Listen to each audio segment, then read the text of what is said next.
Hello बच्चों, कैसे आप सब लोग। My self Amit Mahajan and welcome you all on this incredible platform of physics वाला। यकीनियंस कैसे हैं आप सब लोग। Good afternoon everyone. क्या हालचाल है आप सब लोगों के।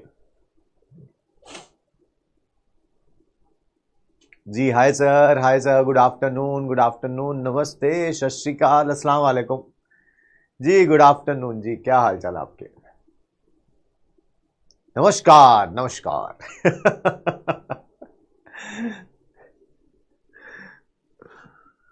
गुड सर, बहुत बढ़िया जी। स्ट्रगलिंग सर, स्ट्रगल ही है भाई जो अगले साल सक्सेस दिलवाएगा।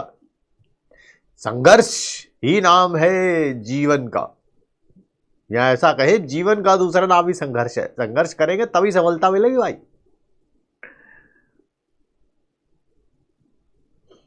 एक जना कह रहा गुड मॉर्निंग। कहो बेटा, तुमने वो ज्यादा सीरियस ले लिया। वो वाली कहावत नहीं थी, जब जागो तभी सवेरा, वो वाली सीरियस ले गए तुम उस बात को। तो ऐसा है फिर तुम्हारे लिए गुड मॉर्निंग सही में।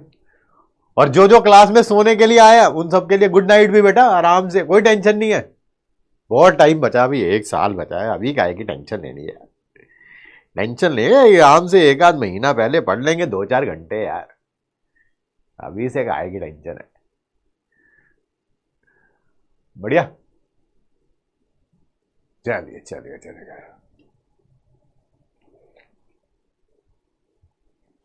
राम राम जी, राम जय श्री राम। और बोलो तुम्हें। अपना तो वही है भैया, सर्वधर्म में क्या है, सौहार्द रहे, शायद कुछ ऐसा ही होता है हिंदी में मेरे ख्याल से। मतलब कि सब अच्छे से मिलजुल के रहे, जो भी उसका हिंदी वर्जन होता है वो अपने आप तुम प्राइवेट ढूंढ लेना। हिंदी मेरी उतनी ही अच्छी है जितनी तुम लोगों की संस्कृत। चलिए आइए, some basic concepts of chemistry का लेक्चर नंबर 3 है आज। 3 ठीक है। तो आइए उसके बारे में बातें करते हैं। क्या क्या पढ़ेंगे आज पढ़ेंगे डाल्टन्स एटॉमिक थ्योरी, और पढ़ेंगे different type of masses of subatomic particles. Homework sheet number 3 आज आपको दी जाएगी। कल आपको होमवर्क शीट नंबर 1 का सॉल्यूशन मिल गया था। आज आपको शाम तक, पता नहीं शायद कल थोड़ा लेट हो गया था, 6-7 बजे तक, यही टाइम रख लेते हैं, 6-7 बजे तक आपको होमवर्क शीट नंबर 2 का भी सॉल्यूशन मिल जाएगा। ठीक है, मैं रिकॉर्ड कर देता हूं क्योंकि थोड़ा टाइम लगता है हर एक चीज में, इसी कारण थोड़ा लेट तक भी आ सकता है। उसके बारे में घबराने की कोई जरूरत नहीं है आपको।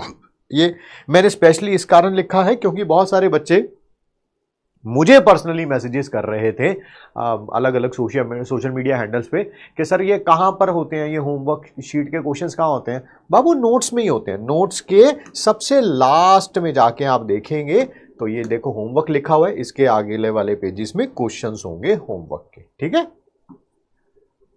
आज से आपको मॉड्यूल का होमवर्क भी देना शुरू करेंगे, आज से या कल से, मैं देख लेता हूं एक बार। हाँ, कल से करेंगे क्योंकि कल थोड़ा ज्यादा हो जाएगा। ठीक है, फिर देखो वही दोबारा बोल रहे हैं सर होमवर्क शीट कहाँ मिलेगी। कई जाने पूछ रहे हैं सॉल्यूशन कहाँ है। बाबू बैच में जाइए, ऐप में है ना, देखो बाबू करके बात कर रहा हूं मैं तुमसे, कितनी प्यार सी। सर इतने प्यार से तो हमारी मम्मी भी हमसे बात नहीं करती। कोई बात नहीं, ये देखिए आपको बैच नजर आ रहा है, बैच नजर आ रहा है अपने यकीन नीट 2.0। उसके लेट स्टडी में जाइए, फिर यहाँ पर फिजिकल केमिस्ट्री में जाइए, फिर यहाँ पर होमवर्क सॉल्यूशन में जाइए। देखिए आपको पहली कल वाली शीट जो है वो मिल गई है। ठीक है जी, ये रहा, ऐसे इसको प्ले कर सकते हैं, मैं आ जाऊंगा। ठीक है,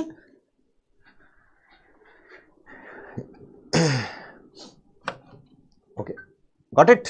चलिए मिल गया सर, मिल गया। ओ शुक्र है भगवान का है, और तुझे मिल गया होमवर्क सोल्यूशन। नहीं तो इसके लिए 1 साल और ड्रॉप करना पड़ना था, है ना। आज डीपीपी कर सकते हैं, बिल्कुल आज डीपीपी कर लीजिएगा। आइए अब पढ़ने की तरफ ध्यान देते हैं, बट सबसे पहले एक ही बात का ख्याल रखिए। Yes, there is one big flaw in your preparation and its name is a backlog जब आ जाएगा तो उसे हम क्या बोलेंगे, that is not today। आज बैकलॉग नहीं होगा यार, किसी और दिन होगा नहीं होगा पता नहीं अब उनको, बट डेफिनेटली आज बैकलॉग नहीं होगा। Consistency is the key to success. Consistent रहेंगे तभी सक्सेस मिलेगी, बाकी सारी चीजें मोह माया है। आइए शुरू करते हैं। आज की क्लास का सबसे छोटा टॉपिक, सबसे आसान टॉपिक भी आज की क्लास का, that is Dalton's atomic theory. किन भैया ने दी थी? और डाल्टन पाजी ने दी थी। डाल्टन पाजी ने 1808 में, वो हो गए पाजी इसको 200 साल से पीछे हो गए, बहुत पुरानी बात है? दादा परदादा के टाइम पे क्या क्या बोला था जी पाजी इन्होंने मेन पॉइंट बताए थे। क्या बोला है? वो कोई भी मैटर जो होता है वो छोटे छोटे पार्टिकल से बना होता है, जिनको हम क्या कहते हैं जी? एटम कहते हैं। सर ये वो वाला मैटर है क्या? जब मेरा दोस्त मुझे फोन करके बोलता है भाई आजा मैटर हो गया, अरे भाई ये वो वाला मैटर नहीं है, मैटर नहीं है, ये वो वाला मैटर है जो हमने पढ़ाया था। Anything which occupy space and has mass is called matter. तो कोई भी मैटर हो, कोई भी, उसके अंदर छोटे छोटे चिन्ने चिन्ने से पार्टिकल्स होते हैं, ठीक है, तुम्हारे जैसे, जिनको हम क्या बोलते हैं? ओ पाजी हम उन्हें एटम बोलते हैं जी, एटम। ठीक है, आइए डाल्टन पाजी, बिल्कुल जी, बिल्कुल। आइए, atoms of the same element are identical in all respect, size, shape and mass. वो पता क्या कहता है? कोई एक एलिमेंट पकड़ लो, ओ मैं पकड़ लिया पाजी सोडियम, मैं कहा चक्को सोडियम, और सोडियम के अंदर किसके एटम होंगे? ओ सोडियम के एटम होंगे, और सारे एटम एक जैसे होंगे, एक जैसे, है ना? वो कौन सा हमारा नाटक आता था, मेरे को याद नहीं आ रहा, खिचड़ी आता था शायद। खिचड़ी में वो नहीं होती थी एक लड़की जिसका नाम होता था शायद Parminder, if I remember it correctly. उसका नाम भी परमिंदर था, उसके हस्बैंड का नाम भी परमिंदर था, उसके पापा का नाम भी परमिंदर था, सबका ऐसा ही था कुछ। मैं सही बोल रहा हूं ना? गलत तो नहीं बोल रहा? बड़ा फनी नाटक था, बहुत अच्छा था। ठीक है, ऐसे ही है, कह रहा है गर्मी लग रही है यार, एसी।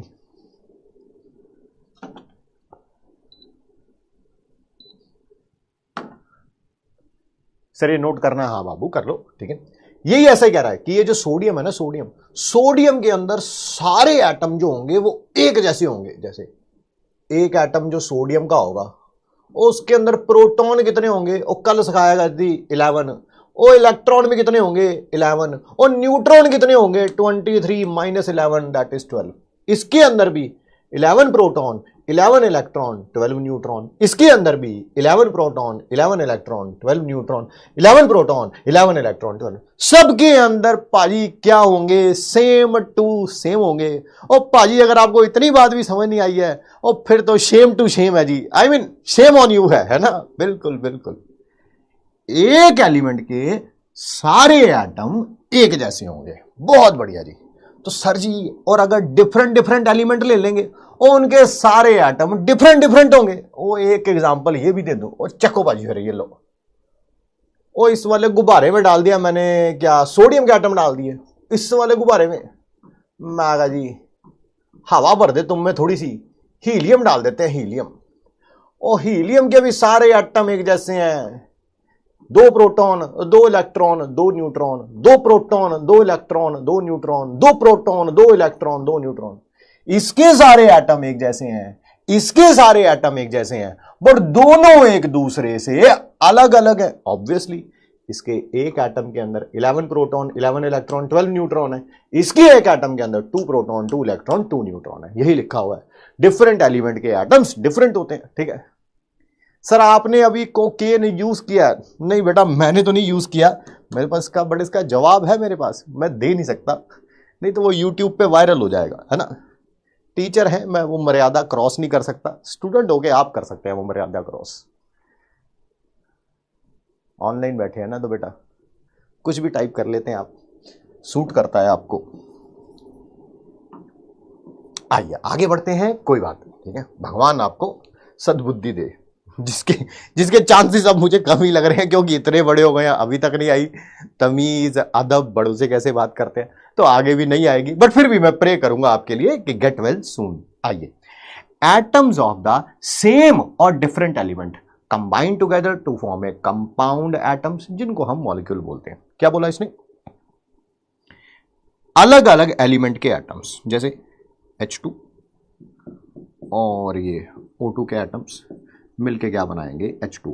हालांकि रियलिटी में ऐसा नहीं बोला था, इसने ऐसा बोला था, हाइड्रोजन के 2 एटम, ऑक्सीजन का 1 एटम मिलके क्या बनाएंगे? H2O। मैं थोड़ा रिफाइन करके लिख रहा हूं, क्योंकि आपको पता है 2 हाइड्रोजन के एटम अलग अलग नहीं एग्जिस्ट करते, H2 एग्जिस्ट करता है, O अकेला नहीं एग्जिस्ट करता, O2 एग्जिस्ट करता है। तो डाल्टन ने ये बोला था, डाल्टन ने ये बोला था, उस समय तक पता नहीं था कि हाइड्रोजन H2 की तरह एग्जिस्ट करता है, ऑक्सीजन O2 की तरह एग्जिस्ट करता है, एंड सो ऑन। ठीक है,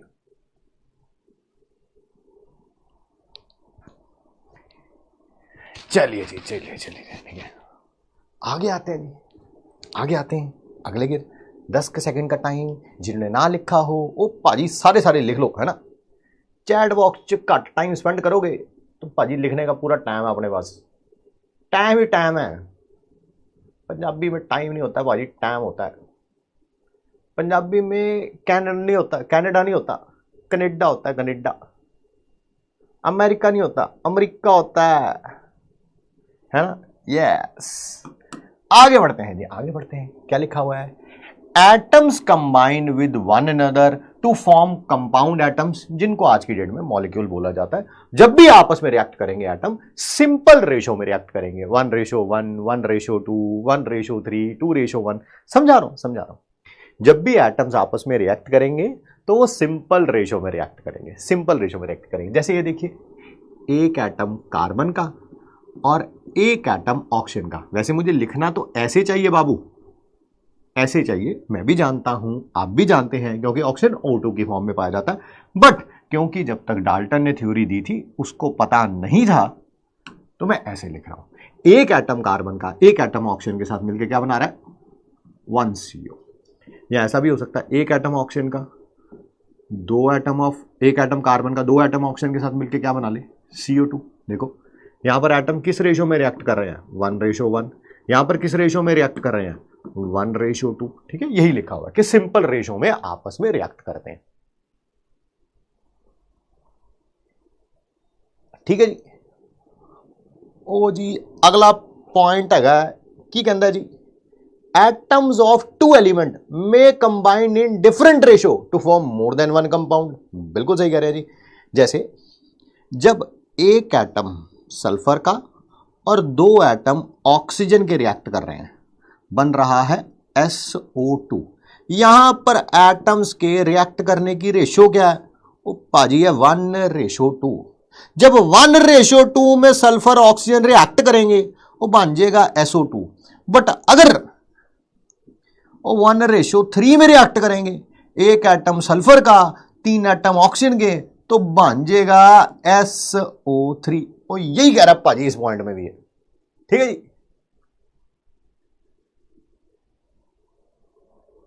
कुछ बच्चे कह रहे हैं एलॉय हेट्रोजीनियस ही होता है, कुछ एलॉयज होमोजीनियस होते हैं, कुछ एलॉय हेट्रोजीनियस होते हैं, मैक्सिमम एलॉयज होमोजीनियस होते हैं।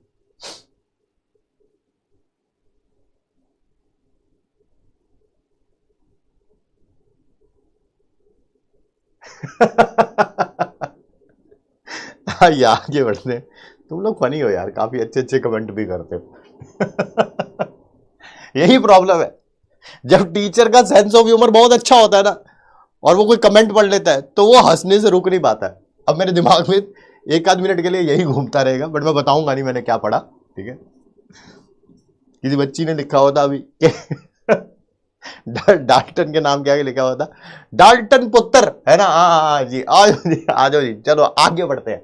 इसने क्या बोला था कि एटम जो होता है सबसे स्मॉलेस्ट होता है। बिल्कुल सही है जी। ठीक है, एटम जो अब भी रिएक्ट करते हैं वो हमेशा होल एटम रिएक्ट करेगा, फ्रैक्शन रिएक्ट नहीं करेगी। ऐसा नहीं कह सकते कि इसका एक एटम और दूसरे का आधा एटम रिएक्ट कर गया, ऐसा नहीं कह सकते। या तो कहेंगे कि इसका एक एटम इसके एक एटम के साथ रिएक्ट कर सकता है, इसका एक एटम किसी के 2 एटम के साथ रिएक्ट कर सकता है। ऐसा नहीं कह सकते कि एक एटम इसका और आधा एटम इसका फ्रैक्शन में आपस में रिएक्ट नहीं करेंगे।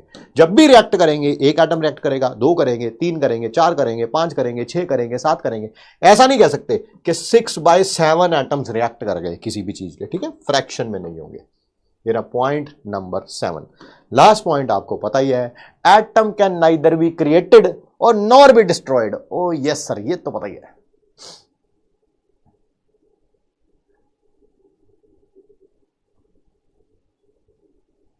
और मैं हिंदी ही बोल रहा हूं यार, है ना।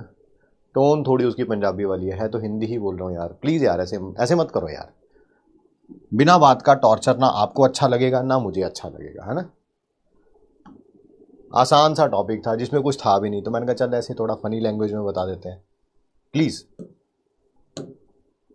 It's a request. कोई फ्रेंच भाषा नहीं बोल रहा हूं मैं।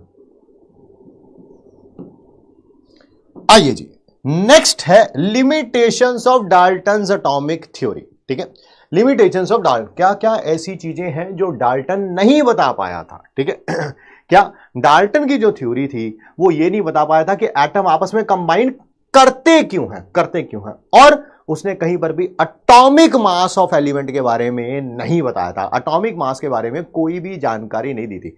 एटम आपस में कंबाइन करते हैं, ठीक है, वो तो पता है, बट क्यों करते हैं एटम पाजी, डाल्टन पाजी इसके बारे में कुछ नहीं बता पाए थे, है ना।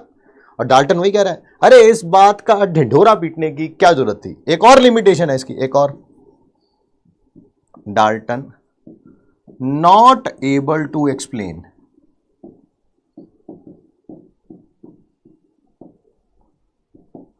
Law of gaseous volumes.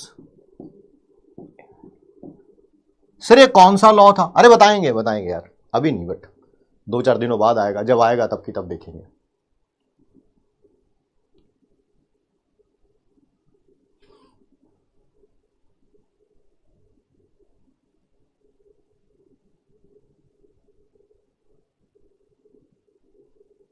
हाँ सर, इस ये पिक्चर क्लियर नहीं है, ठीक कह रहे हैं बेटा, मैं लिख देता हूं, उसमें कौन सी बड़ी बात है, ऊपर लिख दूं, ऊपर लिख।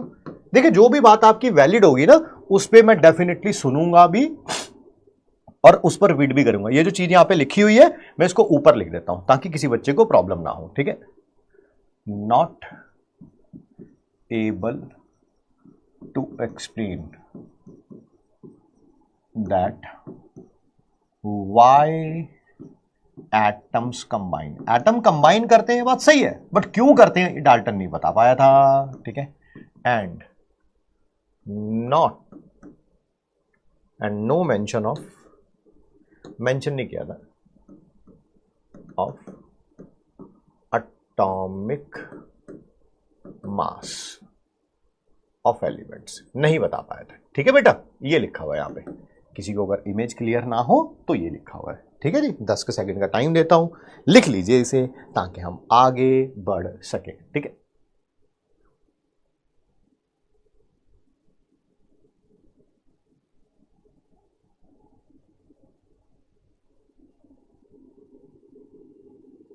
चलिए, ओ डाल्टन पुत्र ने एक क्वेश्चन है जो एम्स में आया था, काफी साल पहले आया था, बट कोई बात नहीं जी, आपको तो करना है इसमें पार्टिसिपेट।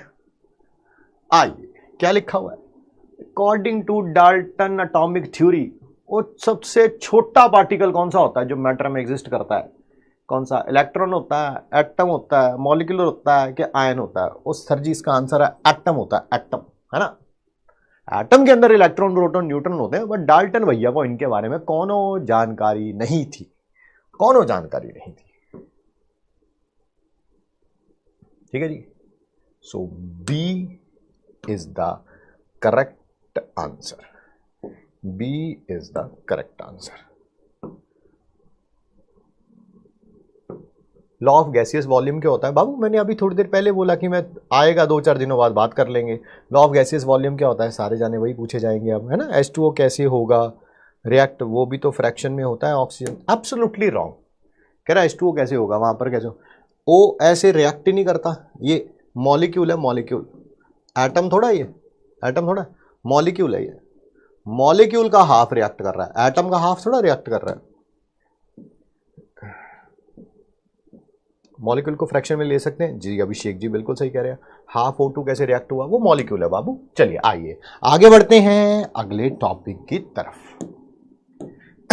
ध्यान से सुनिएगा, समझिएगा, है ना। 5-10 मिनट के लिए चैट को बंद करते हैं क्योंकि बड़ी इंपॉर्टेंट बात है, यहीं से मेरी आज की सारी क्लास मेरी यहीं से शुरू होनी है।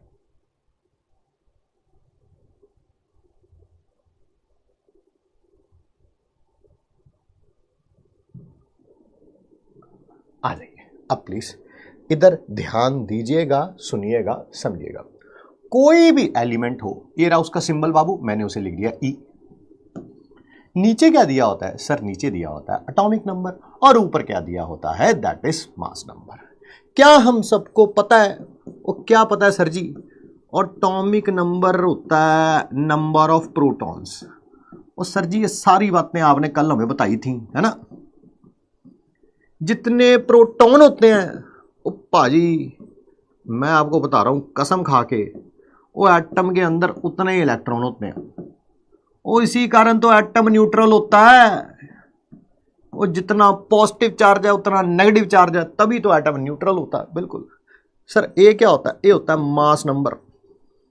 वो होता क्या भाजी ये होता है नंबर ऑफ प्रोटॉन ते नंबर ऑफ न्यूट्रॉन। वो दोनों को ऐड करके लिख देते हैं।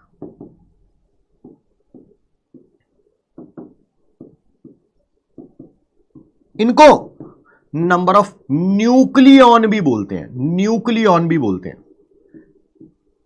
जो number of protons plus number of neutron को नंबर ऑफ न्यूक्लियॉन भी बोलते हैं। और सर जी क्यों बोलते हैं नंबर ऑफ न्यूक्लियॉन? न्यूक्लियस के अंदर पाए जाते हैं ना, न्यूक्लियस के अंदर प्रोटॉन पाया जाता है, न्यूट्रॉन पाया जाता है, इसी कारण नंबर ऑफ न्यूक्लियॉन भी बोलते हैं। ठीक है जी। अब जरा ध्यान से सुनना समझना। एटम के अंदर 3 तरह के पार्टिकल्स होते हैं। तीनों के मैंने नाम यहां पे लिखे ही हुए हैं, आपको नजर आ ही रहे होंगे। एक होता है प्रोटॉन, एक होता है न्यूट्रॉन, एक होता है इलेक्ट्रॉन। जो मास ऑफ एटम होगा, ध्यान से सुनिएगा, जो मास ऑफ एटम होगा, क्या इसका टोटल मास, भाई जितने भी प्रोटॉन है, 5 प्रोटॉन है, 10 प्रोटॉन है, 12 प्रोटॉन है, मुझे क्या पता, वो तो जिसके एटम के बारे में बात कर रहे हो उसके बारे में बात कर लेंगे। Total mass of proton plus total mass of neutron plus total mass of electron करेंगे तो क्या मास ऑफ एटम आ जाएगा? अरे जैसे मैं हूं यार, मेरा मास कैसे पता चलेगा? मेरी बॉडी के अंदर जितनी हड्डियां हैं उनका मास, जो भी मसल वगैरह है या बॉडी के अंदर जितने भी फ्लूइड है उन सबका मास इकट्ठा करोगे तो मेरा मास आ जाएगा। बालों का, नाखून का, जो भी सारी चीजें जो है, क्या उसका टोटल मास आ जाएगा? बिल्कुल। मैं भी यहां पर कह रहा हूं कि एटम के अंदर इलेक्ट्रॉन है, प्रोटॉन है, न्यूट्रॉन है। टोटल मास प्रोटॉन का, टोटल मास न्यूट्रॉन का, टोटल मास इलेक्ट्रॉन का ऐड करेंगे तो क्या आ जाएगा? टोटल मास किसका आ जाएगा? एटम का। बहुत सही। But mass of electron is very much less than mass of proton or mass of neutron or neutron। Electron जो होता है वो बहुत हल्का होता है ना, as compared to proton and neutron. तो फिर बताओ मास ऑफ एटम किसके ऊपर डिपेंड करेगा? Total mass of proton plus total mass of neutron. Electron को क्या कर देंगे हम? निगलेक्ट कर देंगे। जैसे आपकी बॉडी में जो बाल होते हैं, बाल, इनका मास क्या होता होगा? टोटल बॉडी के जितने भी बाल होते हैं किनका मास होता होगा? ज्यादा 1/2 kg होता होगा। तो आपकी बॉडी में, अगर आपकी बॉडी में जितने भी बाल हैं उनको रिमूव कर दिया जाए तो क्या आपकी बॉडी का मास बहुत कम हो जाएगा? नहीं सर, बहुत कम नहीं होगा, थोड़ा सा ही कम होगा, 200-400 ग्राम मेरे ख्याल से, जितना भी होता होगा उतना ही कम होगा। समझ गए मेरे ख्याल से? ठीक है। So, mass of atom is equal to, ध्यान से देखना, ध्यान से, mass of nucleons। Absolutely right sir, that is absolutely right, है ना? न्यूक्लियॉन्स है, जितने न्यूक्लियन होंगे, न्यूक्लियन कौन है? प्रोटॉन और न्यूट्रॉन। इसका टोटल मास प्लस इसका total mass is equal to mass of nucleon या मास ऑफ एटम भी, क्योंकि इलेक्ट्रॉन तो बहुत ज्यादा हल्का होता है। ध्यान से सुनिएगा, क्या मैं मास ऑफ न्यूक्लियॉन्स को ऐसे लिख सकता हूं?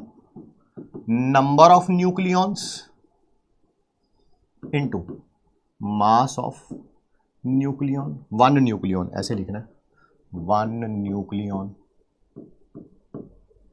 क्या नंबर ऑफ न्यूक्लियॉन अभी बताया, जस्ट अभी बताया मैंने, क्या ए लिख सकता हूं? Yes. Mass number into mass of 1 nucleon. Sir nucleon या तो न्यूट्रॉन होता है या प्रोटॉन होता है। बेटा दोनों का मास ऑलमोस्ट सेम होता है, ऑलमोस्ट सेम। कहने को हमारी किताबों में भी लिखा हुआ है कि जो न्यूट्रॉन होता है वो थोड़ा सा हैवी होता है, थोड़ा सा चिन्ना सा हैवी होता है, as compared to proton, but हम लोग कह सकते हैं कि प्रोटॉन और न्यूट्रॉन का मास ऑलमोस्ट सेम होता है, ऑलमोस्ट सेम होता है। मास of one proton approximately 1.67 into 10⁻⁻24 ग्राम होता है। 1.673 होता है, 1.673, बट मैंने 3 नहीं लिखा। मास ऑफ वन न्यूट्रॉन भी अप्रोक्सीमेटली इतना ही होता है, अप्रोक्सीमेटली है ये 1.66, बट उसको राउंड ऑफ किया हुआ है 1.67 में। ये कितना था 1.673, ये पता कितना होता है 1.675। तो कोई बहुत ज्यादा फर्क है नहीं, बहुत ज्यादा फर्क है नहीं। इसी कारण मैंने दोनों का मास ऑलमोस्ट क्या लिख दिया है, सेम। और मास ऑफ वन इलेक्ट्रॉन पता कितना होता है 9.1 इंटू 10⁻⁻28 ग्राम। सर मुझे ये भी किलोग्राम में लिखना है, किलोग्राम में लिखना है, किलोग्राम में लिखना है। बेटा 1000 से डिवाइड कर दो, 1000 से डिवाइड कर दो, 1000 से डिवाइड कर दो, ये किलोग्राम हो जाएगा, किलोग्राम हो जाएगा। यहां पर 31 आ जाएगा, है ना। हटा रहा हूं इसको ताकि आपको अच्छी तरीके से नजर आए। ये 10⁻⁻27 किलोग्राम, 10⁻⁻27 किलोग्राम, 10⁻⁻31 किलोग्राम हो जाएगा। ठीक है, ठीक है, ठीक है। क्या मास ऑफ वन प्रोटॉन को हम लोग 1 AMU भी बोलते हैं, एटॉमिक मास यूनिट, या 1 U भी बोलते हैं, या 1 डाल्टन भी बोलते हैं। डाल्टन को, सॉरी बेटा,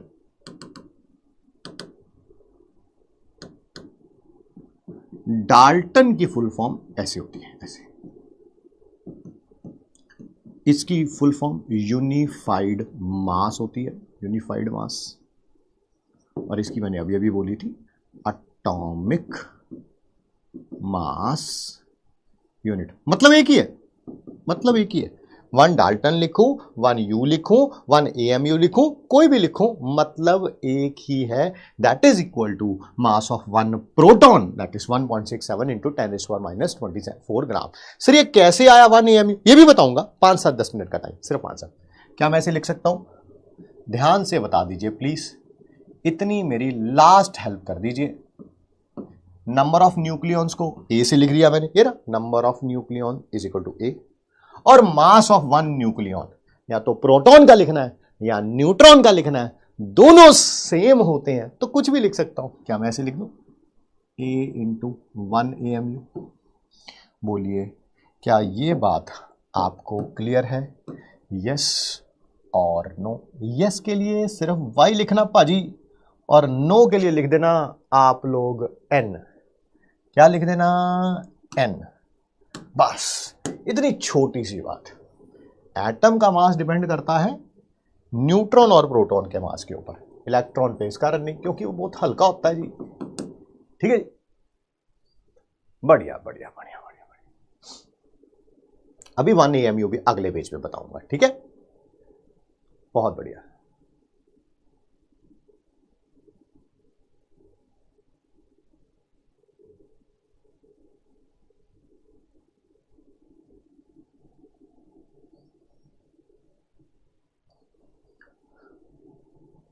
बहुत बढ़िया। देखिए, एक प्रॉब्लम आप में से ही कई बच्चों ने मुझे बताई थी, ठीक है, और मैंने उसके ऊपर काम भी किया है, ठीक है। बच्चों ने बोला कि सर कई बार ना वॉइस मॉड्यूलेट हो जाता है, ठीक है। देखिए, बोलने का तरीका होता है, सब कुछ तरीके के ऊपर डिपेंड करता है कि आप कैसे बात करते हैं। बच्चों ने सोशल मीडिया हैंडल पे आए, उन्होंने मेरी ही वीडियो रिकॉर्ड कर रखी थी मोबाइल से, ठीक है। फिर वही मेरे को भेजी, वो वीडियो मैंने देखी, मेरे को लगा कि शायद कहीं एक, जैसे बोलते हैं 0.0001% इंप्रूवमेंट की जरूरत है। मैंने कल रात को तो नहीं, सॉरी, कल शायद 5-5:30 बजे मेरी क्लास खत्म होती है, उसके बाद मैंने 10-15 मिनट उसके ऊपर काम किया, ठीक है, और थोड़ा सा वॉइस मॉड्यूलेशन पे काम किया। आज आप देख पा रहे होंगे कि मेरी वॉइस ना बहुत ऊपर जा रही है ना बहुत नीचे आ रही है। इसे मैं इंप्रूव करने की कोशिश कर रहा हूँ। Thanks for the suggestion.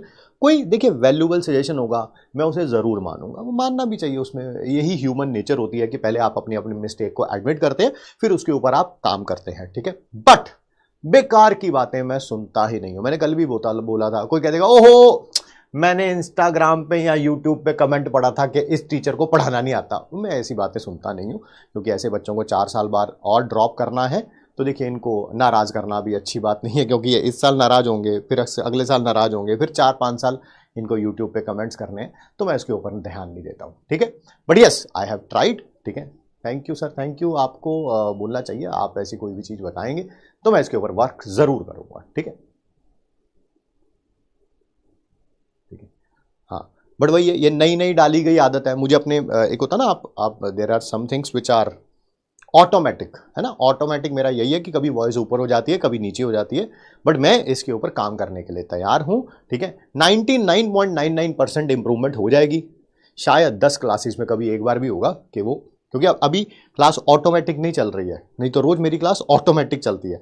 आज मुझे ध्यान देना पड़ रहा है, कॉशियस होते हैं ना आप, जब आप समझ पा रहे होंगे मैं क्या कह रहा हूँ, कि अभी मेरे को ध्यान देना पड़ रहा है कि यार आवाज़ ऊपर ना जाए, नीचे ना जाए, there has to be constant, एक लेवल है उसी के ऊपर मेंटेन रहे, ठीक है। चलिए चलिए चलिए चलिए, आइए बात करते हैं। सभी बच्चों को डाउट होगा 1 AMU या 1 U या वर्ल्ड डाल्टन किसे बोलते हैं। ध्यान से सुनिएगा, समझिएगा प्लीज। किसी भी एलिमेंट का सिंबल लिखेंगे, लिख लिया सर मैंने, कार्बन का लिख लिया, ठीक है।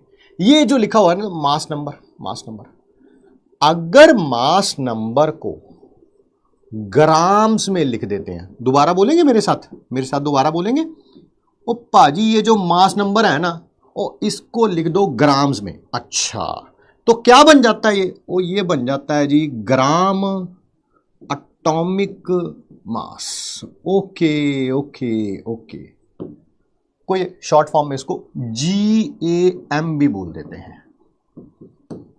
तो ग्राम एटॉमिक मास कार्बन का कितना है? ओ सर जी ओ ये हैगा 12 ग्राम। बहुत बढ़िया जी। और मुझे एक और बात बता दो, और फिर एल्यूमिनियम का ग्राम एटॉमिक मास कितना है? एल्यूमिनियम का आपने बताया तो मास नंबर को ग्राम्स में लिख दीजिए सर, 27 ग्राम हो जाएगा। वो सोडियम का बता दो, सोडियम का, और लो जी सोडियम का भी बता देते हैं, इसमें कौन सी बड़ी बात है। वो ये जो मास नंबर दे रखा है वो इसको लिख देना हमने ग्राम में, बन जाना है जी gram atomic mass. Sir gram atomic mass होता क्या? अरे आज क्लास खत्म होने दो, क्लास खत्म होने तक सारे डाउट क्लियर हो जाएंगे। बट अभी ये देखो ग्राम एटॉमिक मास को लिखते कैसे हैं। मास नंबर को ग्राम में लिखेंगे, ग्राम एटॉमिक मास आ जाएगा। बहुत बढ़िया, ध्यान से सुनिए समझिए। एक नंबर होता है जिसको हम लोग बोलते हैं एवोगैड्रोस नंबर, उसको 6.022 इंटू 10⁻23 होता है ये नंबर। शॉर्ट फॉर्म में ऐसे भी लिखा जाता है रिप्रेजेंट। न्यूमेरिकल सॉल्व करते टाइम मैं कभी कभी इसको ऐसे भी रख लेता हूं ताकि कैलकुलेशन करना मेरे लिए थोड़ा आसान हो जाए। वैसे एवोगैड्रोस नंबर जो होता है वो 6.022 इंटू 10⁻23 होता है, ठीक है। ध्यान से सुनिएगा प्लीज, ध्यान से। सर जैसे नंबर के बारे में बताओ बेटा, जैसे डजन एक नंबर होता है, एक डजन किसको रिप्रेजेंट करता है? दैट इज 12 को रिप्रेजेंट करता है। एक पेयर जोड़ा किसको रिप्रेजेंट करता है? सर 2 को रिप्रेजेंट करता है ना, 2 को। इसी तरह से एवोगैड्रो नंबर किसको रिप्रेजेंट करता है? 6.022 इंटू 10⁻23। बहुत बढ़िया, एक लाइन लिख रहा हूं, बहुत ज्यादा हमारे काम आएगी आगे भी फ्यूचर में। मोल कॉन्सेप्ट में दोबारा बनाना है इसी लाइन को, बट आज हम पहली बार बात कर रहे हैं तो इस कारण थोड़ा बता देते हैं। किसी भी एलिमेंट के एवोगैड्रो नंबर ऑफ एटम्स का मास होता है ग्राम एटॉमिक मास। रिपीट कर दूं, एनी एलिमेंट, कोई भी बेटा 118 एलिमेंट में से कोई सा भी उठा लो कि एवोगैड्रो एटम्स का, एवोगैड्रो नंबर ऑफ एटम्स का जो मास होता है ना वो कितना होता है? ग्राम एटॉमिक मास। अच्छा अच्छा अच्छा अच्छा अच्छा, ध्यान से ध्यान से ध्यान से ध्यान से, यानी कि 6.0 ऐसे भी लिख सकता हूं Na एटम्स, या 6.022 इंटू 10⁻23 भी बोल सकता हूं। एटम्स ऑफ कार्बन का मास कितना होगा? सर 12 ग्राम होगा, उसका ग्राम एटॉमिक मास। अच्छा, Na एटम्स ऑफ एल्यूमिनियम का मास कितना होगा? उसका ग्राम atomic mass. Na atom of sodium का बाबू ये Na एवोगैड्रो है, Na ऐसे लिखा हुआ है तो वो सोडियम है, ठीक है। का मास कितना होगा, ग्राम एटॉमिक मास। हीलियम ऐसे लिखा जाता है, ऐसे ऐसे ऐसे ऐसे लिखा जाता है। ग्राम एटॉमिक मास ऑफ हीलियम कितना हो गया, दैट इज 4 ग्राम। तो Na एटम्स ऑफ हीलियम का मास कितना होगा, ग्राम एटॉमिक मास। कोई प्रॉब्लम नहीं किसी तरह की, ये सबको क्लियर हो गया, इसी लाइन से मैंने लिखा है। अब देखो देखो आगे देखो आगे देखो, आराम से हर एक चीज आराम से। Na, इसी लाइन को दोबारा देखा, Na एटम ऑफ कार्बन का मास कितना था, 12 ग्राम। वही ग्राम एटॉमिक मास जो कि 12 ग्राम है। एक एटम का मास कितना होगा, एक का। कभी भी ज्यादा चीज की वैल्यू पता हो, कम की निकालनी हो तो हमेशा डिवाइड करते हैं। क्या करते हैं, डिवाइड करते हैं। सर मुझे आपकी बात समझ नहीं आई, मैं समझाता हूं। आपको कहीं पे दे रखा हो 5 चॉकलेट्स 30 रुपीस की आती हैं, तो एक चॉकलेट निकाल कितने रुपए की आएगी, तो 5 की वैल्यू दे रखी है, एक की निकालनी है, तो बाबू डिवाइड करते हैं। सर 6 रुपए की आएगी। मैंने भी वही किया। Na एटम्स का मास दे रखा है, Na मतलब 6.022 इंटू 10⁻23 एटम्स का मास दे रखा है। एक Na एटम क्या है, ये लिखे बाबू, ये है। जैसे डजन एक नंबर होता है 12, पेयर एक नंबर होता है 2, एवोगैड्रो नंबर भी एक नंबर होता है, ये रहा वो नंबर, ठीक है। डजन का मतलब 12 होता है, पेयर का मतलब 2 होता है, एवोगैड्रो नंबर का मतलब ये होता है, खत्म, ठीक। आइए, ये एक एटम ऑफ कार्बन का मास है, 1 एटम ऑफ कार्बन का मास है, ठीक। मुझे निकालना है mass of 1/12 of 1 atom of carbon 12। आराम से आराम से आराम से। क्या मुझे एक एटम का मास पता चल चुका है, यस। एक एटम ऑफ कार्बन का मास नहीं निकालना हमें, कितने का निकालना है, एक एटम का मास नहीं निकालना, कितने का, उसका 1/12 हिस्से का, 1/12 हिस्से का। सर मल्टीप्लाई कर दो 1/12 से, या ऐसा भी कह सकते हैं 12 से डिवाइड कर दो। बात एक ही है। क्या ये 12 से 12 कैंसल आउट हो जाएगा, यस। ये 1/Na ग्राम आ जाएगा, यस। मैं Na की वैल्यू रखूंगा, रखनी आती है हमें, हाँ सर रखनी आती है। इसको सॉल्व करूंगा, आएगा 1.67 इंटू 10⁻⁻24 ग्राम, 24 ग्राम। यही है 1 AMU, यही है 1 AMU, मास ऑफ। कहीं किसी को नजर ना आ रहा हो ना नीचे, तो मैं ऊपर लिख रहा हूं उसी को दोबारा, MIT में 1/12 ऑफ 1 एटम ऑफ कार्बन 12, जिसकी वैल्यू ये आएगी 1/12 इंटू 12/Na ग्राम में। 12 से 12 कैंसल आउट हो गया, सर ये 1/Na आ गया। सर Na की आप वैल्यू रखना चाहो रख सकते हो, मुझे कोई प्रॉब्लम नहीं, बट वो टाइम की वेस्टेज है। इसको 1 को डिवाइड करेंगे 6.022 इंटू 10⁻23 से, तो वैल्यू आ जाएगी 1.67 इंटू 10⁻⁻24 ग्राम। यही है 1 AMU। ये AMU कह लो, यू कह लो, डाल्टन कह लो, आपकी इच्छा, मैं उस पर डिबेट नहीं करूंगा, आपसे नहीं करूंगा। अब सबको 1 AMU पता चल गया क्या है, yes sir, this is mass of 1/12 of 1 atom of carbon 12। एक एटम का मास निकाल लो कार्बन 12 के, उसको 12 से डिवाइड कर दो, वही 1 AMU है। हाँ रिपीट कीजिए एक बार, मुझे पता था 6 बार हो चुका है रिपीट, फिर भी एक बार करना पड़ेगा, मैं करूंगा, ठीक है। बस इस बात का ख्याल आप भी रखिएगा, जब आपके पास पेशेंट आ जाएगा एक बार उसकी जान चली गई तो उसको रिपीट नहीं कर सकते आप। बस आप इस बात का ख्याल रखिएगा, मेरे से तो आप रिपीट करवा लेते हैं। एक बार पेशेंट की जान चली गई, ओहो अगली बार अगले साल बचा लेंगे इसको, ऐसा हो नहीं पाएगा, ठीक है। तो मैं रिपीट कर देता हूं आपके लिए, है ना, क्योंकि टफ है, काफी ज्यादा टफ है। एक एटम ऑफ कार्बन 12 का मास निकाल लो, उसको 112 से डिवाइड कर लो। एक एटम का मास निकाल लिया, इसको 112 से डिवाइड कर लिया, यही है 1 AMU। ठीक है,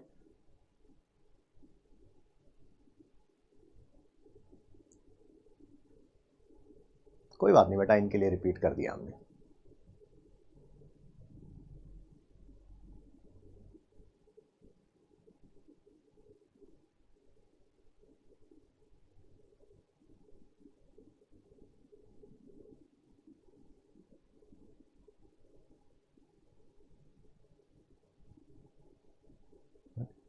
कई जने ऐसे भी हैं भाई, डॉक्टर बनने के बाद पहले ऑपरेशन में जब गड़बड़ हो जाएगी है ना, तो अपने घुटनों पे ऐसे हाथ करके खड़े हो जाएंगे, बैठ के है ना, घुटनों पे आगे ऐसे करके खड़े, हे भगवान मेरी पहली बलि कबूल करो। भाई ऐसा डॉक्टर नहीं बनना है, जान बचानी है लोगों की भाई, बचानी है ना। कई जने भूल गए शायद, उनको लग रहा है कुर्बानियां देनी है, कुर्बानियां। ड्रॉप बार बार कर लिया, लोग आएंगे उनकी जान पहली बार में बचानी है, ये नहीं कहना अगले साल है ना रिपीट नहीं करना, ऐसा नहीं करना। वेरी गुड क्वेश्चन सर, हमने कार्बन ही क्यों लिया है? मैंने नहीं लिया, IUPAC ने लिया। मैंने नहीं लिया, IUPAC ने लिया है। सर IUPAC ने कार्बन ही क्यों लिया है? ठीक है, 15 मिनट का टाइम, मैं कभी टॉपिक पढ़ाऊंगा रिलेटिव एटॉमिक मास, 15 मिनट का टाइम, 15 मिनट का, फिर उसके बाद पता चल जाएगा। ठीक है,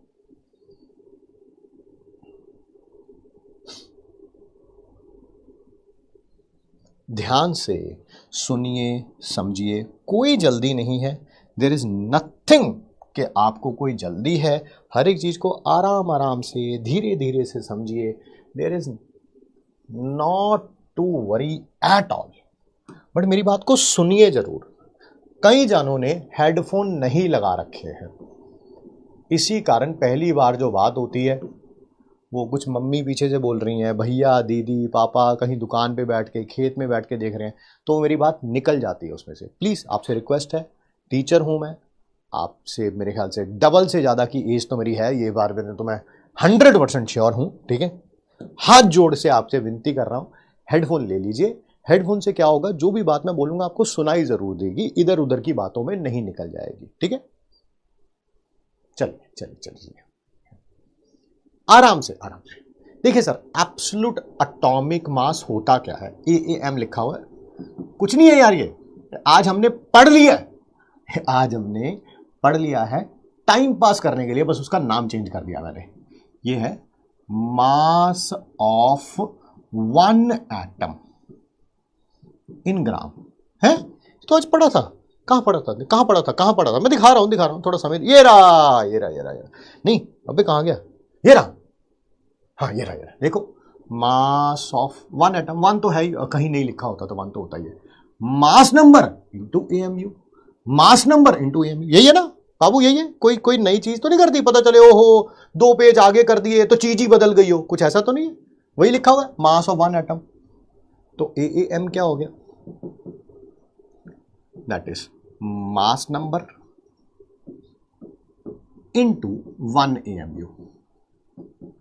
एक एटम का मास निकालना है, मास नंबर को 1 AMU से मल्टीप्लाई कर दो, आपको पता चल जाएगा। सर मुझे 2-4 एग्जांपल करके दिखाओ, मैं करके दिखाता हूं ना, जल्दी काहे की है, hydrogen, helium, lithium,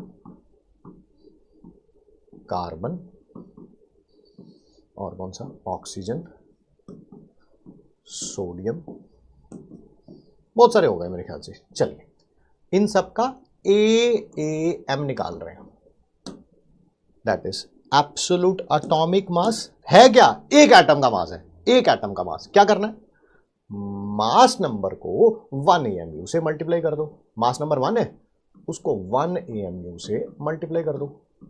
sir answer आ गया 1 AMU, बिल्कुल सही कह रहे हैं जी। अगर ग्राम में रखना है तो 1 AMU की वैल्यू रख दो, 1.67 इंटू 10⁻²⁻²। हीलियम का निकालना, हीलियम का मास number into 1 AMU, that is 4 AMU, absolutely right. कोई कहे लिथियम का निकालना है, मास number into 1 AMU, sir 7 AMU हो गया, एब्सोल्युटली राइट। क्योंकि कार्बन का निकालना है, मास number into 1 AMU, that is 12 AMU। Oxygen का निकालना है, मास number into 1 AMU, that is 16 AMU। क्योंकि ऑक्सीजन सोडियम का निकालना है, मास number into 1 AMU, that is 23 AMU। Sir मैंने क्या बोला, आप मेरी बात तो सुन नहीं रहे, आप अपनी ही एग्जांपल दिए जा रहे हो। मुझे ग्राम में बताना है तो भाई 1 AMU की वैल्यू रख लेना, मुझसे क्यों पूछ रहा है? 1 AMU की वैल्यू कितनी है? 1 AMU की 1.67 इंटू 10⁻⁻23, 1.67 इंटू 10⁻⁻24, बस वो रख ले, कर ले।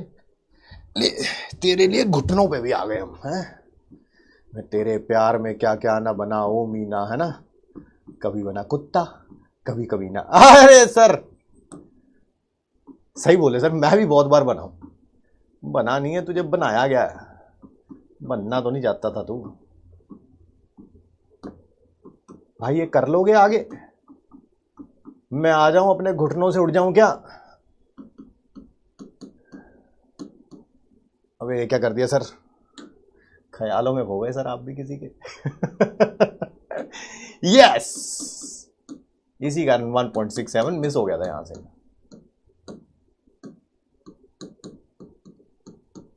आइए आइए, ठीक है भाई, कर लोगे आप बाकी दोनों ऊपर वाले भी, वो भी मुझे करने पड़ेंगे क्या?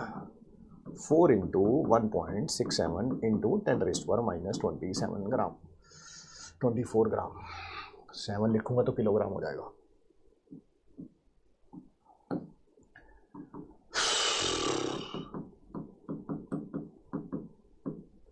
ठीक है जी, सबको क्लियर है?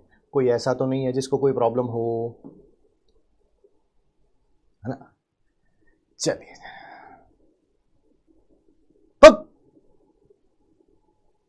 बहुत पीटूंगा। पता क्या कह रहा है? कह रहा रुको सर मैम को बताता हूं, घर आके मारूंगा, देखियो घर आके। ये सारी बातें मजाक करता हूं, ये वाली बात सच बोल रहा हूं मैं।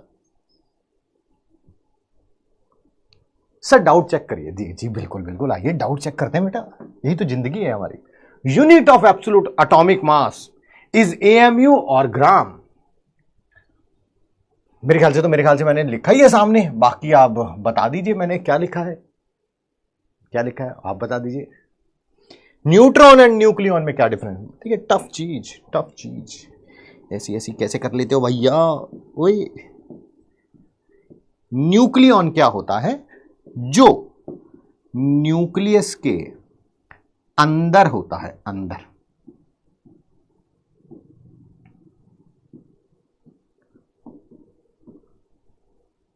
कौन कौन होते हैं न्यूक्लियॉन? 2 टाइप के होते हैं, क्योंकि 2 ही चीजें न्यूक्लियस के अंदर पाई जाती हैं।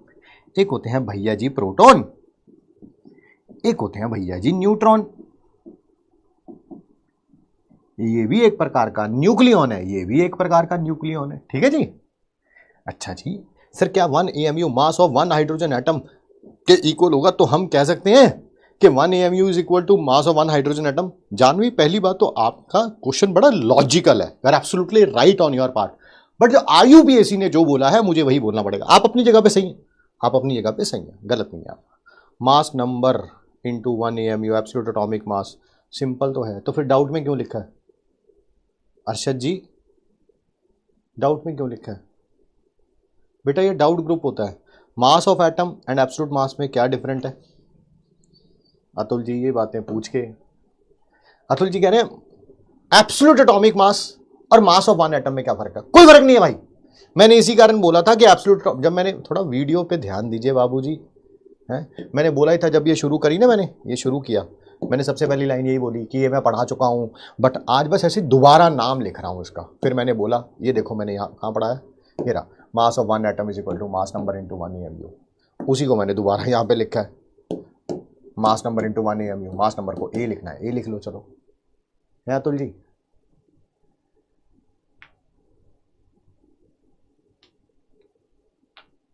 चलिए चलिए आगे बढ़ते हैं, आगे बढ़ते हैं। नेक्स्ट बात करेंगे हम रिलेटिव एटॉमिक मास के लिए। देखिए रिलेटिव एटॉमिक मास समझाने से पहले मेरे को रिलेटिव समझाना पड़ेगा, रिश्तेदार समझाने पड़ेंगे, रिश्तेदारों के बारे में समझाना पड़ेगा। जैसे जैसे जैसे ध्यान से सुनिए समझिए। आपकी फैमिली में 3 बंदे हैं, एक का नाम है ए, एक का नाम है बी, एक का नाम है सी। सी आप है, ठीक है ना, पता ही है आपको, यू आर वेरी चालाक ब्रो, है ना। आपके मार्क्स आए हैं 12th क्लास में 99, इसके आए हैं 66, इसके आए हैं 33। आपको पता है आपकी तो मौजी मौज है, बल्ले बल्ले बाजी आपकी तो, है ना। 99 आए हैं, घर वाले भी खुश हैं, आप भी खुश हैं, मजे आ रहे हैं, मजे ही मजे। बिल्कुल जी बिल्कुल। शामत आई हुई है इस बेचारे की, ठीक है।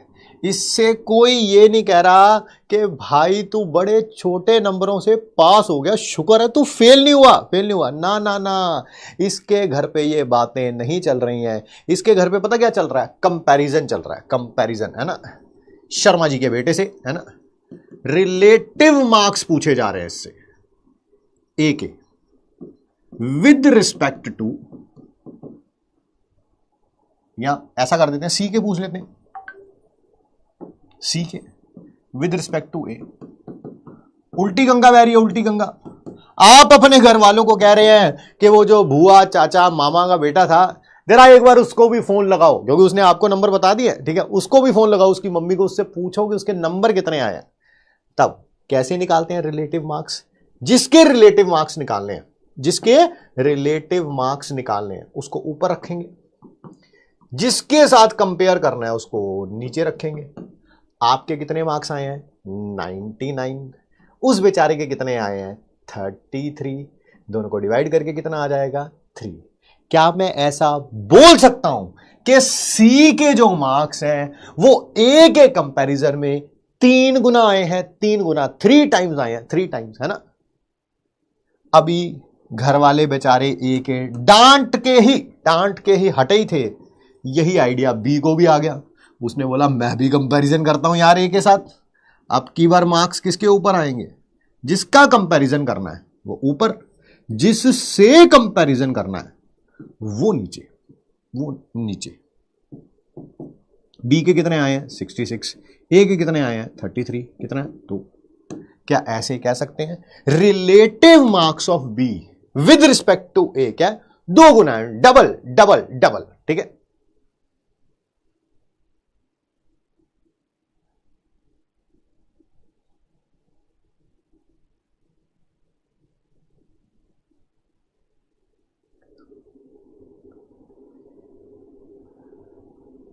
मैं इस बात की तो गारंटी देता हूं कि आपके बैच में बाकी कंपनियों ने अच्छे खासे पैसे स्पेंड किए हैं स्पैमर भेजने के लिए, क्योंकि एक गधा, yes you heard it right, गधा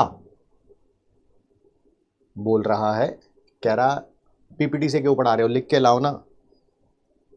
अंधे, ये देख तेरे मेरे मुंह से कुछ निकलवा लेगा, फिर उसे यूट्यूब पे तो वायरल कर लेगा, ठीक है।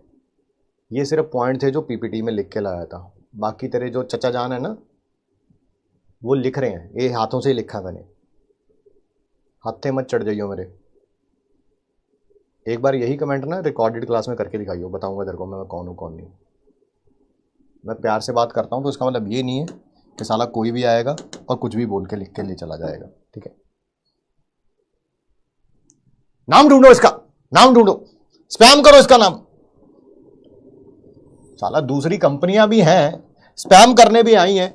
इन सबके 4-4 हज़ार रुपए, जितने का भी बैच है, मुझे पता नहीं 4600-4800 जितने का भी बैच है, सब ब्लॉक करा देंगे, सबका सब्सक्रिप्शन कैंसिल। दोबारा बैच लेंगे ये स्पैमिंग, क्योंकि स्पैमिंग चलेगी पूरा साल चलेगी। मैं बता दूं आपको, अगर आप सोच रहे हैं कि किसी एक पर्टिकुलर टीचर के साथ चलेगी, किसी पर्टिकुलर सब्जेक्ट में चलेगी, ना भैया ना, यकीन 2.0 नाम है इसका, ठीक है, पूरा साल चलेगी। चलिए ठीक है, आइए आगे बढ़ते हैं। ऐसे ही अब हम फाइंड करने जा रहे हैं, जैसे रिलेटिव मार्क्स फाइंड आउट किए थे, अब हम फाइंड आउट करने जा रहे हैं रिलेटिव एटॉमिक मास। देखो एक बात तो पक्का हो गई कि रिलेटिव एटॉमिक मास में क्या करना है, कंपैरिजन करना है ना, कंपैरिजन करना है। सर किसके साथ कंपैरिजन करना है ना, भाई वो करना है 1 AMU के साथ। किसके साथ? 1 AMU। सर 1 AMU क्यों? IUPAC ने डिसाइड किया है। थोड़ी देर रुक जाओ। रिलेटिव एटॉमिक मास क्या होता है? ये भी रिलेटिव मास होता है एक एटम का। एक एटम का कैसे निकालोगे रिलेटिव एटॉमिक मास? आप बताओ। रिलेटिव मार्क्स कैसे निकाले थे? रिलेटिव मार्क्स कैसे निकाले थे? रिलेटिव मार्क्स कैसे निकाले थे? अपने मार्क्स और जिससे रिलेट किया था। यहां पर भी ऐसे करूंगा। जिसका रिलेटिव मास निकालना है उसका मास डिवाइडेड बाय जिससे कंपेयर करना है। कंपेयर किससे करना है? 1 AMU से। 1 AMU से। सर करके दिखाओ जरा, करके दिखाओ। करते हैं ना यार, करते हैं, आराम से करते हैं, आराम से। देख अगले पेज पे करूंगा। यहां पर लिख रहा हूं helium, hydrogen, lithium, carbon, oxygen, sorry sodium, है ना। बहुत हो गए, 4-5 एग्जाम्पल कर लेंगे, काम चल जाएगा। रिलेटिव एटॉमिक मास बताओ भाई कैसे निकालूंगा? सर जिसका रिलेटिव एटॉमिक मास निकालना है उसे ऊपर रखोगे, मास of 1 atom, divided by 1 AMU। तुम्हें कसम है अपने भगवान खुदा की या जिस भी आप गॉड को मानते हैं, क्या हमने अभी अभी ये फाइंड आउट किया था एक एटम मास, एक एटम का मास हीलियम का? सर 4 AMU आया था। बिल्कुल सही कह रहे हैं जी। 4 AMU को 1 AMU से डिवाइड कर देंगे, AMU से AMU गया, 4 आ गया। बहुत बढ़िया सर। सर ये ऊपर मास of 1 atom of hydrogen that is 1 AMU, नीचे भी 1 AMU, 1 AMU से 1 AMU गया, सर 1 आ गया। ऊपर 7 AMU, अभी अभी किया जस्ट 2 पेज पहले, नीचे 1 AMU, डिवाइड करेंगे 7 आ गया। अभी अभी किया था मास of 1 atom of carbon 12 AMU, divided by 1 AMU, 12 आ गया। 16 AMU बाय 1 AMU, सर 16 आ गया। सर ऊपर 23 AMU, नीचे 1 AMU, सर 23 आ गया। क्या ये सबको क्लियर है?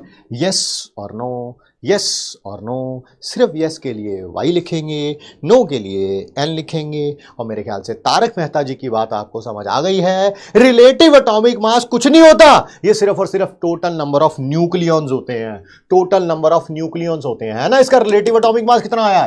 4। इसके अंदर मास नंबर कितना है? 4। न्यूक्लियॉन कितने हैं? 4। मास नंबर 1 आया 7, 7 आया 12, 12 आया 16, 16 आया 23, 23 आया। ठीक है भाई, तारक मेहता जी ने बिल्कुल सही बात कही है। सबका आंसर यस है। Thank you so much to all my मगरमच्छ। ठीक है जी, आइए आइए ऐसा करते हैं, एब्सोल्यूट एटॉमिक मास पे, सॉरी एब्सोल्यूट एटॉमिक मास पे और रिलेटिव एटॉमिक मास पे कुछ बातें करते हैं। बट हाँ, एक बच्ची ने क्वेश्चन पूछा था, मैंने कहा था 10-15 मिनट में आंसर देता हूं, पहले उसका आंसर देते हैं। उसने बोला ये जो 1 AMU है,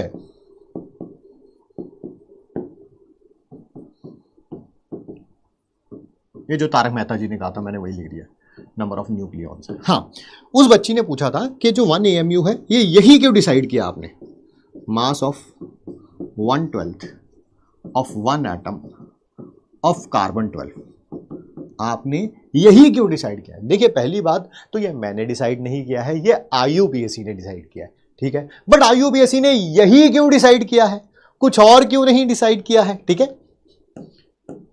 यही क्यों डिसाइड किया है बेटा? कंपैरिजन भी उसी से किया जाता है जिस, देखो हमेशा कंपैरिजन किसका होगा? सी का हो या बी का हो, हमेशा ए से होगा। सर क्यों होगा? देखो सी का कंपैरिजन कर रहे हैं ए से, तो देखो आंसर कितना शानदार आ रहा है 3। बी का कंपैरिजन कर रहे हैं ए से, तो देखो आंसर कितना शानदार आ रहा है 2। आप ऐसे बोल सकते हैं कि सी के मार्क्स ए से 3 टाइम्स ज्यादा हैं, बी के मार्क्स ए से 2 टाइम्स ज्यादा है। क्या आप कभी ऐसे कंपैरिजन करोगे?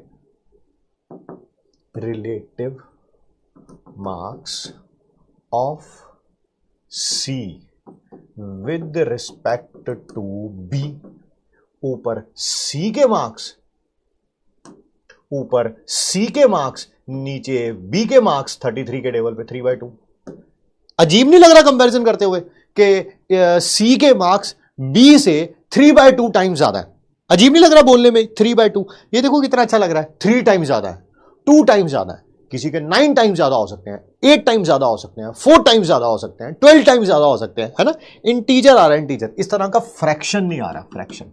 अब आइए पीरियोडिक टेबल पे, अब आइए पीरियोडिक टेबल पे। जब IUPAC ने अलग अलग रेफरेंस पॉइंट रख के, कभी मान लिया मास 1 AMU को mass of 1/16 of 1 atom of carbon 12, ठीक है, तब उसने सबके रिलेटिव मास फाइंड आउट किए, तो ऐसे आए, जैसे बेरिलियम का 4 नहीं आया, कुछ ऐसा आया होगा 5.86। सबने कहा ये कैसा अजीब सा नंबर है कि 1/16 ऑफ 1 एटम ऑफ कार्बन 12 से बेरिलियम 5.86 टाइम्स ज्यादा है। अजीब नहीं लग रहा? 5.86, कुछ इंटीजर लेके आओ ना, जैसे अभी आ रहा है 4 टाइम्स ज्यादा है, अभी आ रहा है मैग्नीशियम का 12 टाइम्स ज्यादा है, कैल्शियम का 20 टाइम्स ज्यादा। वो तभी आया जब उन्होंने कंपैरिजन किया mass of 1/12 of 1 atom of carbon 12 से, ठीक है, mass of 1/12 of 1 atom of carbon 12 से, ठीक है। रानी शर्मा, रानी शर्मा, उड़ा देंगे, उड़ा देंगे, घबराओ मत, कर ले रानी शर्मा, जितने नाम बदलने हैं बदल ले, you will be gone, go Goa gone, I can assure you about that. पहले क्या करेंगे, कुछ क्वेश्चंस करेंगे, कुछ क्वेश्चंस करेंगे, आइए आराम आराम से करेंगे यार, कोई जल्दी नहीं है। Find number of atoms in, पहला क्वेश्चन है 8U, या AMU भी बोल सकते हो, बार बार AMU बोल देता हूं तो AMU लिख देता हूं, ऑफ हीलियम, रिप्रेजेंटेशन हीलियम की आपको गिवन होगी 96U।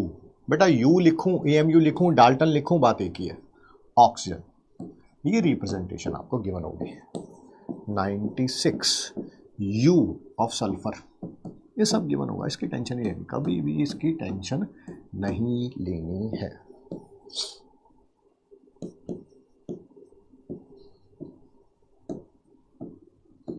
करें 4 क्वेश्चन, करें 4 क्वेश्चन करें, जल्दी से बताओ आंसर, हमें जो है नंबर ऑफ एटम्स बताने हैं।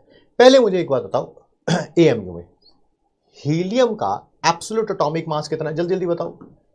AAM, एब्सोल्यूट एटॉमिक मास, सिर्फ मास नंबर को AMU में लिख दो, हो गया सर 4 AMU। बहुत बढ़िया बेटा, मुझे बताओ 4 AMU में कितने एटम्स हैं? सर अभी अभी तो आपने बोला एब्सोल्यूट एटॉमिक मास क्या होता है, मास of 1 atom, mass of 1 atom, तो इसके अंदर एटम कितने हैं? 1 एटम है,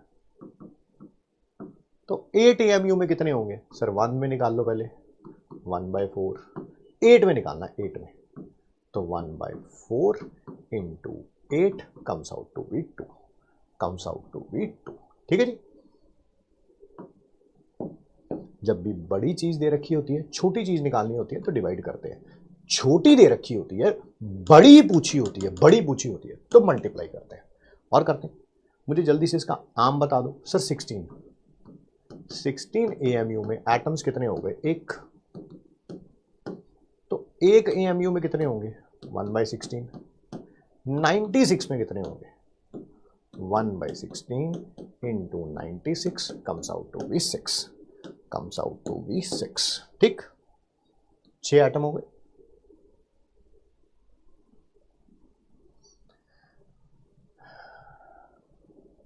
नेक्स्ट, इसका आम कितना आएगा? 32U के अंदर 1 एटम है, तो 1 U के अंदर कितने एटम होंगे? 1/32। 96 के अंदर कितने होंगे? 1/32 इंटू 96, सर 3 एटम्स आ जाएंगे। ओ ठीक है जी सर जी, बिल्कुल करेक्ट है ना। अगले वाला भी कर लेते हैं जी फिर। वो इसका बता दो मेरे को कितना है जी? 31 है जी इसका। ओहो 31U में 1 एटम है, तो 1 में कितना होगा? 1/31। हमें फाइंड करना है 124 में, तो 1/31 इंटू 124 और comes out to be 4। Clear है जी?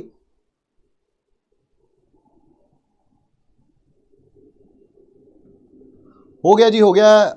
ओ आगे बढ़े जी, आगे।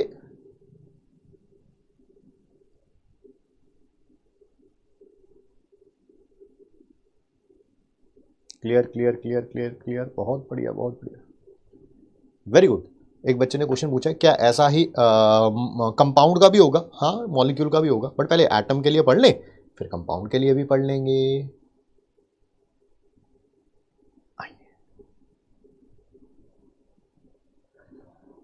ग्राम एटॉमिक मास, ये भी मास है सर। कौन सा पहले बात बताओ, रिलेटिव है कि एब्सोल्यूट है? एब्सोल्यूट मास है, एब्सोल्यूट मास। एब्सोल्यूट होता है खुद का मास, रिलेट होता है जिससे कंपेयर करते हैं, ऑफ एन एटम्स। कितने एटम्स? N atoms. ग्राम में ऑब्वियसली एब्सोल्यूट मास है तो ग्राम में ही होगा। ध्यान से बेटा सुनना और समझना, क्या ग्राम एटॉमिक मास ऐसा ही होगा? एब्सोल्यूट एटॉमिक मास, एक एटम का जितना मास है उसको Na से मल्टीप्लाई कर दो, आपको Na एटम्स का मास पता चल जाएगा। एक चॉकलेट का जितना मास है, सॉरी एक चॉकलेट का जितना प्राइस है उसको नंबर ऑफ चॉकलेट से मल्टीप्लाई कर दो, टोटल प्राइस आपको पता चल जाएगा। लाइक एक चॉकलेट आती है 5 रुपए की, 6 कितने की आएंगी? 6 से मल्टीप्लाई कर दो। 50 कितने की आएंगी? 50 से मल्टीप्लाई कर दो। वही तो बोला मैंने, वही तो बोला।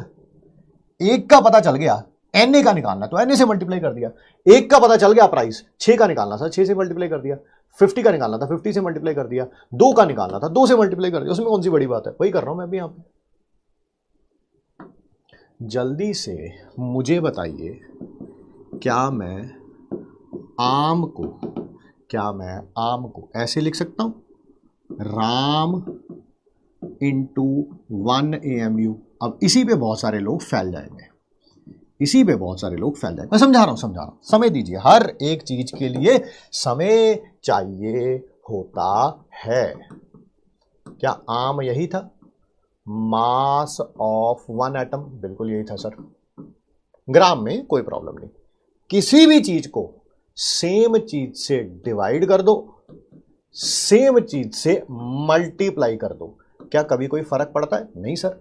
मान लो 5 है, 5 को 2 से मैंने डिवाइड कर दिया, 2 से ही मल्टीप्लाई कर दिया, क्या कोई फर्क पड़ेगा? नहीं सर, कोई भी फर्क नहीं पड़ेगा।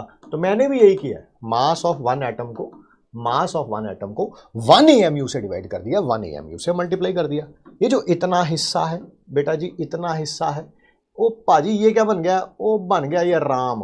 ओ अब सही है सर जी, पहले मैं डर गया था, अब मेरे को समझ आ गई है। तो बस आओ लिखो, बताओ गाम किसके बराबर हो जाएगा? Ram into 1 AMU। सबको पता है 1 AMU की वैल्यू यही होती है 1/Na। नहीं सर जी, मैं नहीं मानता।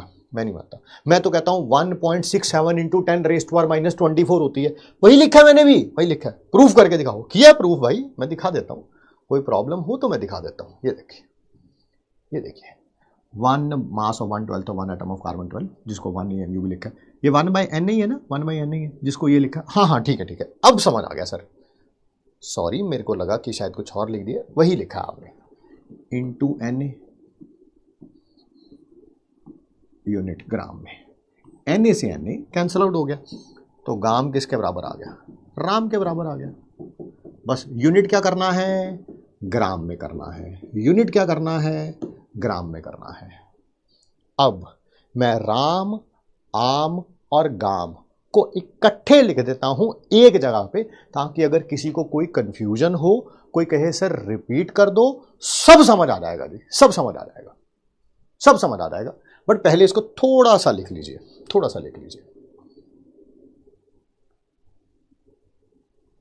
हाँ, गाम और राम में क्या डिफरेंस है ना? डेफिनेशन पढ़ लोगे तो पता चल जाएगा। Absolute mass of Na atoms, गाम के अंदर Na एटम्स होते हैं, और राम के अंदर कितने एटम्स होते हैं? रिलेटिव मास एक एटम का, इसके अंदर एक एटम है, उसका रिलेटिव मास है। इसके अंदर Na एटम्स हैं, उसका खुद का मास है, खुद का। मुझे पता था, इसी कारण मैं एक जगह पर सब कुछ लिख रहा हूं, सब कुछ एक जगह पे। जब भी आपको रिवाइज करना है, आपको यही रिवाइज करना है। आपको यही रिवाइज करना है। सबसे पहले राम, पहले आम, आम, क्या आम यही था? मास नंबर इंटू 1 AMU, और ये था क्या? Absolute mass of 1 atom. एक एटम का मास है ये, एक एटम का। फिर गाम यहीं से आया, यहीं से आया है आम इंटू Na। सर आम को ऐसे भी लिख सकते हैं, Ram into 1 AMU into Na। ये दोनों कैंसल आउट हो जाएंगे। कैसे कैंसल आउट हो जाएंगे? ये किया मैंने पीछे, ये किया 1 AMU की जगह 1/Na लिखा। तो गाम और राम सेम है, बस यूनिट अलग है, यूनिट अलग है, यूनिट यूनिट। अभी इसके ऊपर 10 क्वेश्चन कराऊंगा, सब क्लियर हो जाएगा। बट प्लीज चैट बॉक्स छोड़ के इधर ध्यान जरूर दे दीजिए। तीसरा था राम, वो क्या था सर? नंबर ऑफ न्यूक्लियॉन्स कहना है, नंबर ऑफ न्यूक्लियॉन्स कह लो, या ऐसा भी कह सकते हो मास ऑफ 1 एटम। आम बाय 1 AMU, आपकी इच्छा, आपकी इच्छा, जो कहना है कह लो। ये भी एब्सोल्यूट मास था Na एटम्स का, खुद का। और ये क्या था सर? ये है रिलेटिव मास। रिलेटिव मतलब कंपेयर किया हुआ, कितने एटम का? एक एटम का। अब देखो क्वेश्चंस को करेंगे धुआंधार तरीके से, सब क्लियर हो जाएगा जी, सब। MIT यहीं पे खत्म है, MIT यहीं पे खत्म है। हाँ।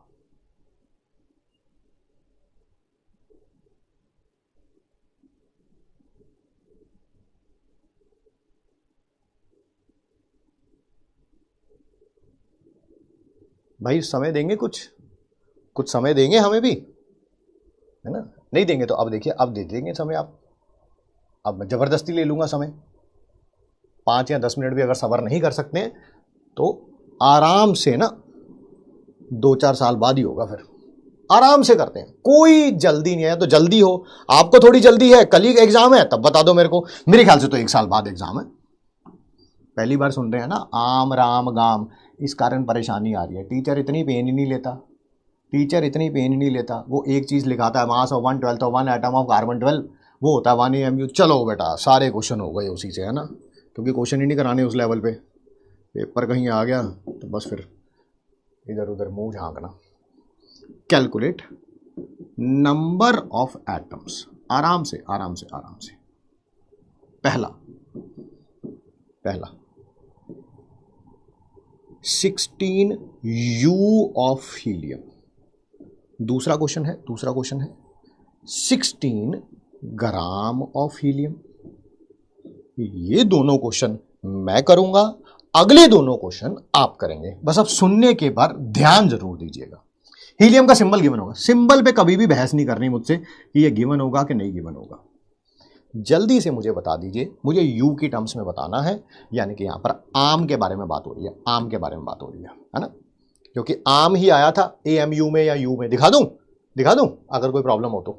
अगर ये देखो आम हाइड्रोजन का 1 AMU, हीलियम का 4 AMU, ये 7 AMU, है ना? तो AMU मतलब यू, आम के बारे में बात हो रही है, आम के बारे में बात हो रही है।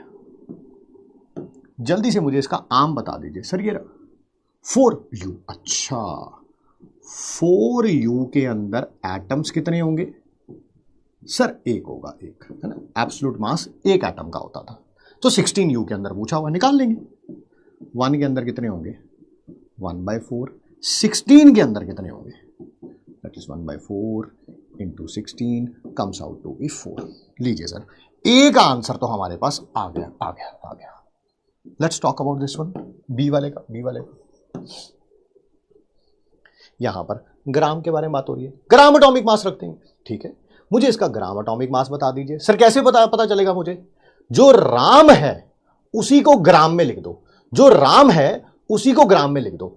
क्या यही है Ram? Number of nucleons, number of nucleons, number of nucleons, ये रहा 4 ग्राम। आ गया जी ग्राम एटॉमिक मास।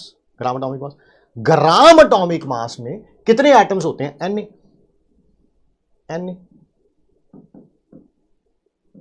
ए। जैसे एब्सोल्यूट मास में कितने एटम होते थे? 1। ग्राम एटॉमिक मास में कितने होंगे? N A. आपको 1 ग्राम के अंदर कितने एटम्स हो जाएंगे? Na/4। हमें कितने के अंदर निकालने हैं? 12 ग्राम के अंदर। तो Na/4 इंटू 12 क्या 3Na हो जाएगा? क्या ये दोनों क्लियर हैं? सिर्फ यस और नो में रिप्लाई करेंगे, यस और नो, यस और नो, और कोई चीज नहीं चाहिए हमें।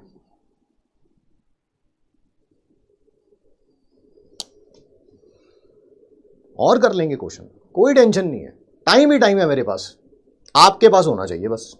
सॉरी ये 4 आना था, 4 आना, क्योंकि 16 ग्राम में पूछा था ना, मैंने गलती से 12 में निकाल दिया, वो क्वेश्चन पढ़ा नहीं मैंने। 12 कर देता हूँ, 16 कर देता हूँ, ये लो 4 हो जाएगा। वो घबराने वाली बात नहीं, वो तो आप समझ गए होंगे कि रीडिंग मिस्टेक है। मैंने 12 में निकाल दिया, पूछा 16 में हुआ था, तो 16 से मल्टीप्लाई कर दूंगा, 4Na आ जाएगा। वो रीडिंग मिस्टेक आप समझ गए होंगे। Yes sir, yes sir, yes sir, clear clear clear clear, yes yes yes yes, बहुत बढ़िया। अब अगले 2 क्वेश्चन आप करके दिखाएंगे, आप करके दिखाएंगे मुझे अगले 2 question. Find number of atoms in, चलो मैं अभी एक और कराता हूं, अभी एक और चीज कराता हूं, फिर करना आप क्वेश्चन। कोई 1% भी बच्चा रह गया हो, मैं उसके साथ हूं, मुझे कोई प्रॉब्लम नहीं है, बस मेरी बात सुननी जरूर पड़ेगी। जब तक आप सुनोगे नहीं, सॉरी मैं नहीं करा पाऊंगा यार। मुझे इसका राम लिखेंगे, आम लिखेंगे, गाम लिखेंगे, जल्दी से बताइए। राम, आम, गाम, जल्दी से बताइए। सर राम क्या था? Number of nucleons, that is 7। Sir आम क्या था? ये जो नंबर ऑफ न्यूक्लियॉन्स थे, इसको 1 AMU से मल्टीप्लाई कर दो, सर 7 AMU। सर गाम क्या था? इसी को ग्राम में लिख दो, राम को ग्राम में लिख दो, बहुत बढ़िया सर। दोबारा एक और करते हैं यार, आओ ना। कौन है जल्दी में? आप हैं जल्दी में या हम हैं जल्दी में? लिखो, इसका लिखो। सर राम क्या था? बेटा नंबर ऑफ न्यूक्लियॉन्स, कितने नंबर ऑफ न्यूक्लियॉन्स? ये रहे मास नंबर 16। सर आम क्या था? ये number of nucleons into 1 AMU, यानी कि 16 AMU। सर गाम क्या था? बेटा इसी को ग्राम में लिख दो, लो भाई हो गया। एक और करेंगे सर, एक और करेंगे, बिल्कुल करिए एक और। कौन जल्दी में है? मुझे इसका राम लिखो, इसका आम लिखो, इसका गाम लिखो, जल्दी जल्दी जल्दी।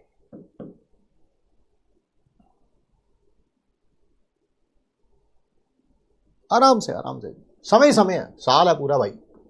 मास नंबर लिख दो, वो राम हो गया। मास नंबर या नंबर ऑफ न्यूक्लियॉन्स बात एक ही है। आम कैसे लिखेंगे? जो ये आया है number of nucleons into 1 AMU। गाम कैसे लिखेंगे? जो राम आया उसी को ग्राम में लिख दो।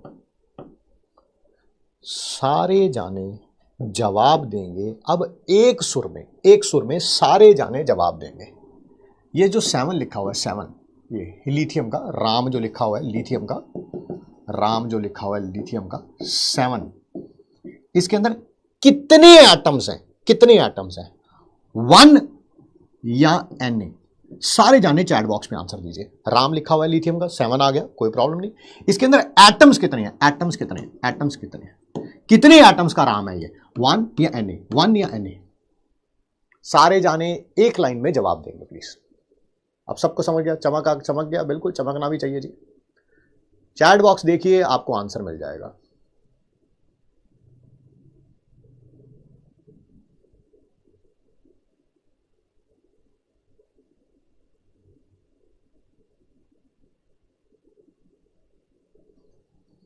बहुत बढ़िया जी, ठीक है, आंसर है 1। सर राम की डेफिनेशन भी लिखा हुआ है, आप डेफिनेशन पढ़ लो, कोई जल्दी नहीं है, मुझे कोई जल्दी नहीं है। रिलेटिव मास कितने एटम का? 1 एटम का। बहुत बढ़िया, तो 1 है जी, 1 है, बहुत बढ़िया। चलिए, ये आम लिखा हुआ है इसका, लिथियम का कितना लिखा हुआ है 7 AMU।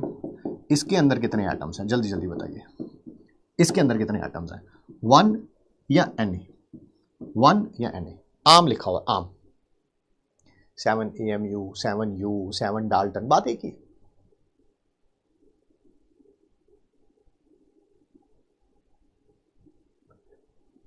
बिल्कुल सही है जी, ये 1 है जी 1। आप चाहो तो आप डेफिनेशन पढ़ सकते, डेफिनेशन भी पढ़ोगे तो पता चल जाएगा। आप पता नहीं पेज कहाँ गया डेफिनेशन वाला। This is mass of 1 atom, बढ़िया बढ़िया, एब्सोल्यूट मास, बहुत बढ़िया, 1 1 1, बहुत बढ़िया। अच्छा, यहां पर गाम लिखा हुआ है, गाम लिखा हुआ है लिथियम का 7 ग्राम। इसके अंदर कितने एटम्स हैं, 1 या Na, 1 या Na। राम और आम के अंदर एक एटम होता है, गाम के अंदर Na एटम्स होते हैं। डेफिनेशन में लिखा हुआ है, सब डेफिनेशन में लिखा हुआ है। गाम की डेफिनेशन ये रही, absolute mass of Na atoms. आम की डेफिनेशन में absolute mass of 1 atom, relative की relative mass of 1 atom, definition में लिखा हुआ है यार। Na, बहुत सही, बहुत सही। सबको जो भी थोड़ी कंफ्यूजन थी वो सारी क्लियर हो गई है, ठीक है। कंडीशन यही है, थोड़ा टाइम देना पड़ता है, हर एक चीज के लिए थोड़ा टाइम देना पड़ता है। आप बताइए, क्या अब ये मुझे समझाना पड़ेगा क्या? सर ये तो इनकी फुल फॉर्म भी नहीं लिखी हुई, आप कह रहे हो समझाना पड़ेगा, आप कह रहे हो समझाना पड़ेगा। सर हमें तो ये पता ही नहीं है क्या है। अरे फुल फॉर्म तुम बना लो, एब्सोल्यूट, एब्सोल्यूट मॉलिक्यूलर मास।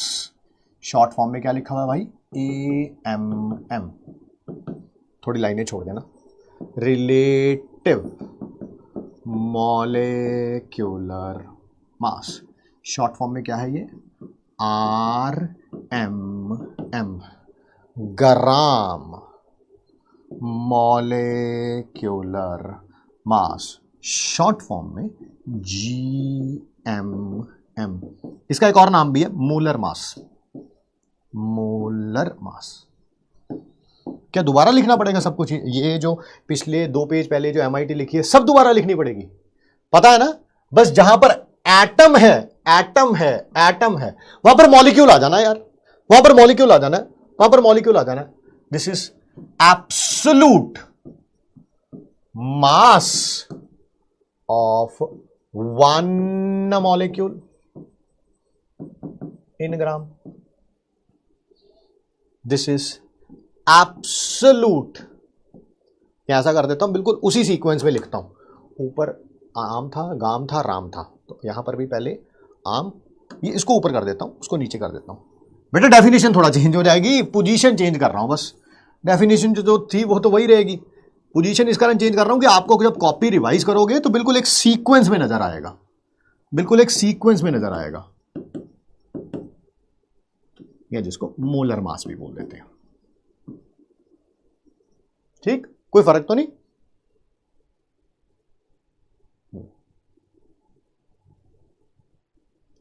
एब्सोल्यूट का मतलब क्या होता है बाबू? खुद का, खुद का। जैसे तुम्हारे 99 मार्क्स आए हैं तो तुम्हारे एब्सोल्यूट मार्क्स कितने हैं? 99, वो खुद के, खुद के, खुद के। मेरा एब्सोल्यूट मास कितना है? जो मेरी बॉडी के अंदर जितना भी मैटर कंटेन्ड है, लाइक 76 kg है, तो वो मेरा एब्सोल्यूट मास है। तुम्हारी बॉडी का जितना मास है वो एब्सोल्यूट, एब्सोल्यूट मतलब खुद का, खुद का। रिलेटिव होता है जब कंपेयर करते हैं।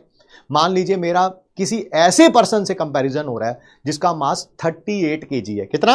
38 kg। मेरा कितना बताया मैंने? 76 kg। तो रिलेटिव मास अगर देखोगे तो 76 डिवाइडेड बाय 38, मैं उससे 2 गुना भारी हूं, 2 गुना। कंपैरिजन हो रहा है, कंपैरिजन हो रहा है, तब रिलेटिव आएगा। एब्सोल्यूट मतलब खुद का, एब्सोल्यूट मतलब खुद का। लिख लो भाई इसको भी, absolute mass of Na molecules. भाई सब कुछ सेम है, बस एटम की जगह मॉलिक्यूल आ गया, बस इतना फर्क है भाई, है ना। कोई चेंज नहीं किया। अब ये मत कहना एटम और मॉलिक्यूल में क्या चेंज होता है, वो सॉरी फिर मैं बता नहीं पाऊंगा यार, है ना। उसके लिए पुरानी क्लासेस रिवाइज करनी पड़ती है। एटम की जगह मॉलिक्यूल आ जाएगा, बाकी सब कुछ क्या है? सेम। टाइम पास है, अब ऐसे ही लिखता जा रहा हूँ, कोई मतलब तो है नहीं क्योंकि चीज़ें पिछले पेज पे क्लियर हो गई हैं। ये तो बस ऐसे ही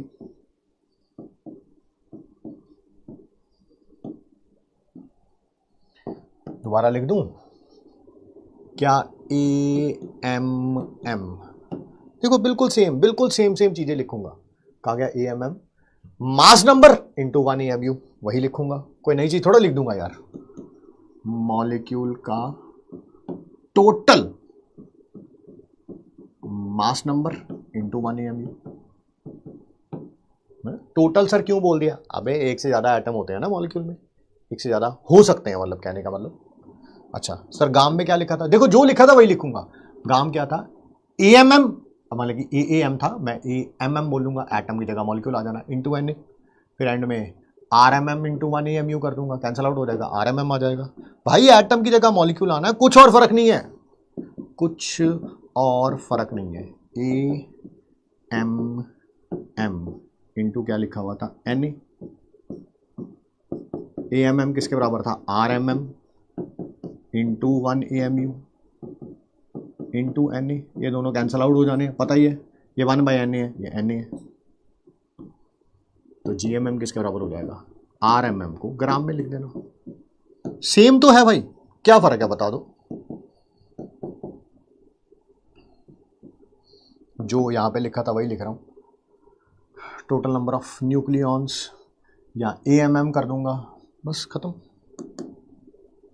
total number of nucleons, total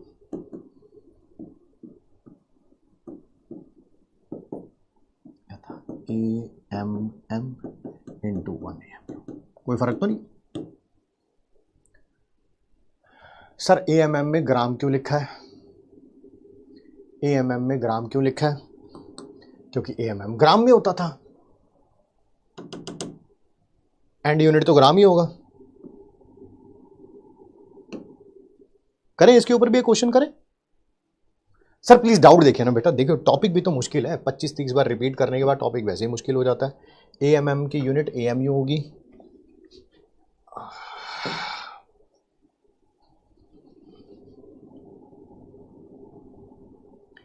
जी बेटा, AMM की यूनिट AMU होगी, AMU की वैल्यू ग्राम में होती है, तो इसी कारण ग्राम हो गई उसकी यूनिट। ठीक है, और देख लें डाउट, और देख लें, और देख लेते हैं बेटा। GMM में AMU और NA क्यों कैंसिल हो गया?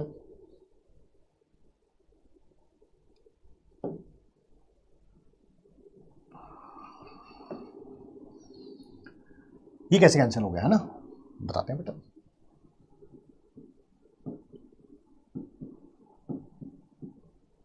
बेटा 1 AMU ये होता है 1/12 इंटू 12/NA, जिसको बाबू ऐसे लिख सकते हैं 1/NA, रखना जरा यहां पर 1/NA, क्या हो गया NA से NA कैंसिल आउट। ठीक है, काफी टफ चीजें पूछ रहे हैं आप लोग, बट कोई बात नहीं, मैं टॉपर्स को मैंने पढ़ा रखा है, तो इतना एक्सपीरियंस है मुझे कि टॉपर्स को कैसे पढ़ाया जाता है। और देखिए डाउट एक बार बता दो प्लीज, सिंपल सा डिफरेंस है आई नो, बट मेरे लिए बता दीजिए, डिफरेंस बिटवीन एटम्स और मॉलिक्यूल्स। बिल्कुल हर्ष, यू आर एब्सोल्युटली राइट, बता देना चाहिए, एक बार और बता देना चाहिए। आप देख रहे हैं आपकी क्लास में क्या हो रहा है, आप सब कुछ देख रहे हैं, तो आराम से देखिए, आराम से एंजॉय करिए इस क्लास को। ठीक है,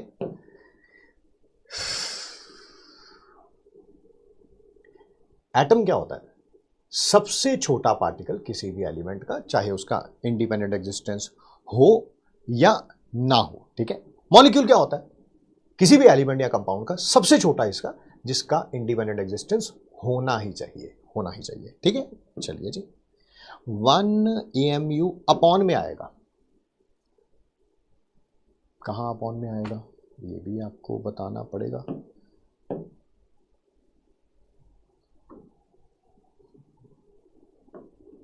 कहां अपॉन में आएगा?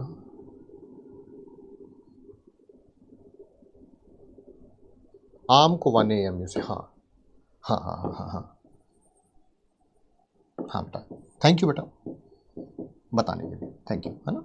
ये देखिए कुछ लॉजिकल डाउट था बच्चे का कि यहाँ पर ये अपॉन में था, कहाँ गया, एरा अपॉन में था, तो ये आपने ऊपर कैसे लिख दिया। थैंक यू बेटा, जल्दी जल्दी में हो गया होगा, जल्दी जल्दी में, बट थैंक यू, मैं आपको 4-5 बार थैंक यू बोल दिया। हाँ कर दिया, RMM में कर दिया, ठीक है। अब इसके ऊपर क्वेश्चन करें, जैसे इसके ऊपर करे थे, देखो कहाँ गए वे, किए तो थे 2 मैंने किए थे और 2 आपने किए थे, कहाँ गए आपके वाले 2, कहाँ चले गए वे, आपके वाले क्वेश्चन कहाँ चले गए, ये कही तो थे।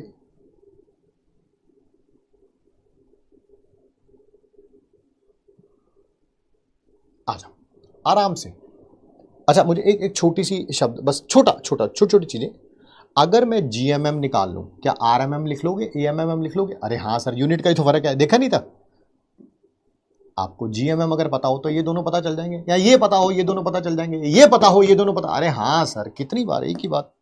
तो आओ मैं आपको GMM निकालना सिखा देता हूं, कोई टेंशन वाली बात नहीं, कोई टेंशन वाली बात नहीं। वैसे तो यहां पर लिखा हुआ है, बट फिर भी किसी को ना समझ आया, मैं बैठा हूं, कोई टेंशन नहीं है।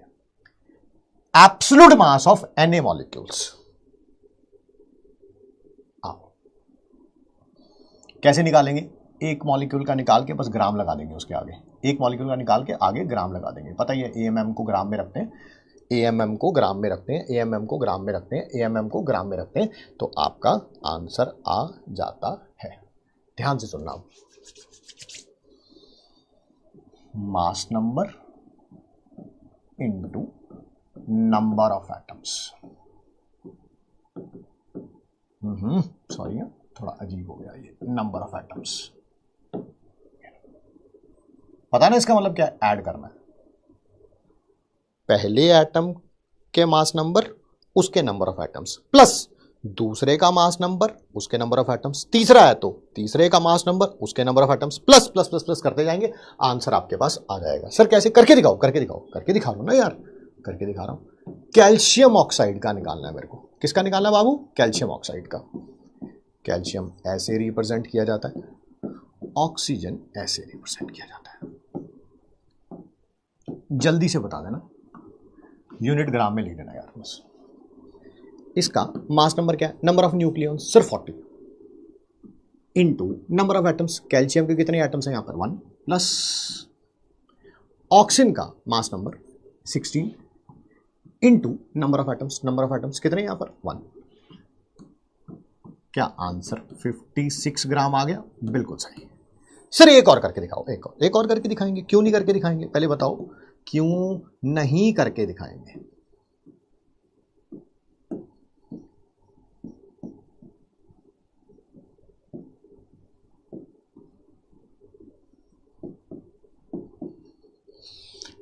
मास नंबर इनटू, सॉरी बेटा मास नंबर 1 था, mass number into number of atoms कितने 2, plus mass number 32 into number of atoms कितने यहां पर, कितने सल्फर 1, प्लस ऑक्सीजन का mass number into number of atoms कितने यहां पर, ऑक्सीजन कितने 4।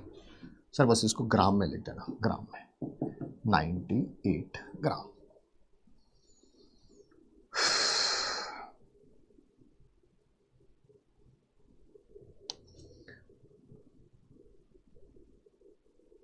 क्लियर, बहुत बढ़िया।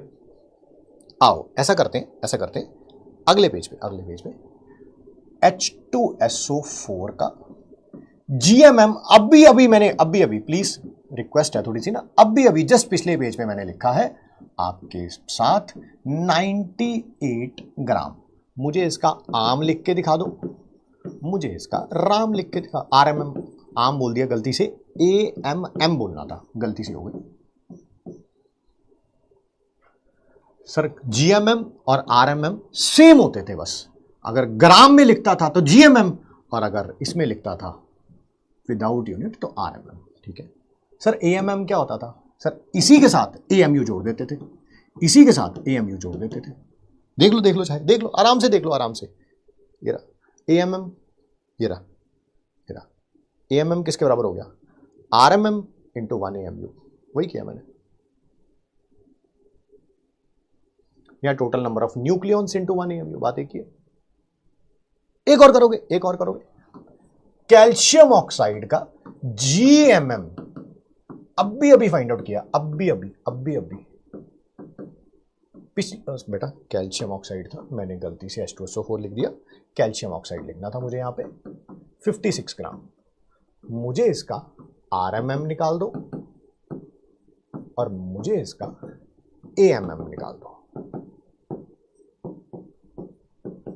सर GMM RMM सेम होते हैं, बस ये यूनिट हटा दो सर। बहुत सही बेटा, बहुत सही। सर AMM, बस इसके आगे AMU लगा दो, खत्म। मेरा इस पेज पे आपको लास्ट क्वेश्चन है, लास्ट क्वेश्चन इस पेज पे लास्ट क्वेश्चन है, मॉलिक्यूल्स बताने हैं आपको। मॉलिक्यूल्स, ग्राम मॉलिक्यूलर मास के अंदर कितने मॉलिक्यूल्स हैं, जल्दी जल्दी बताइए, 1 या Na? Gram molecular mass, definition पढ़ लो, आपको अपने आप पता चल जाएगा। डेफिनेशन पढ़ लो, आपको अपने आप पता चल जाएगा। GMM के अंदर कितने मॉलिक्यूल्स हैं? एक मॉलिक्यूल है कैल्शियम ऑक्साइड का, यहां ये Na मॉलिक्यूल्स हैं।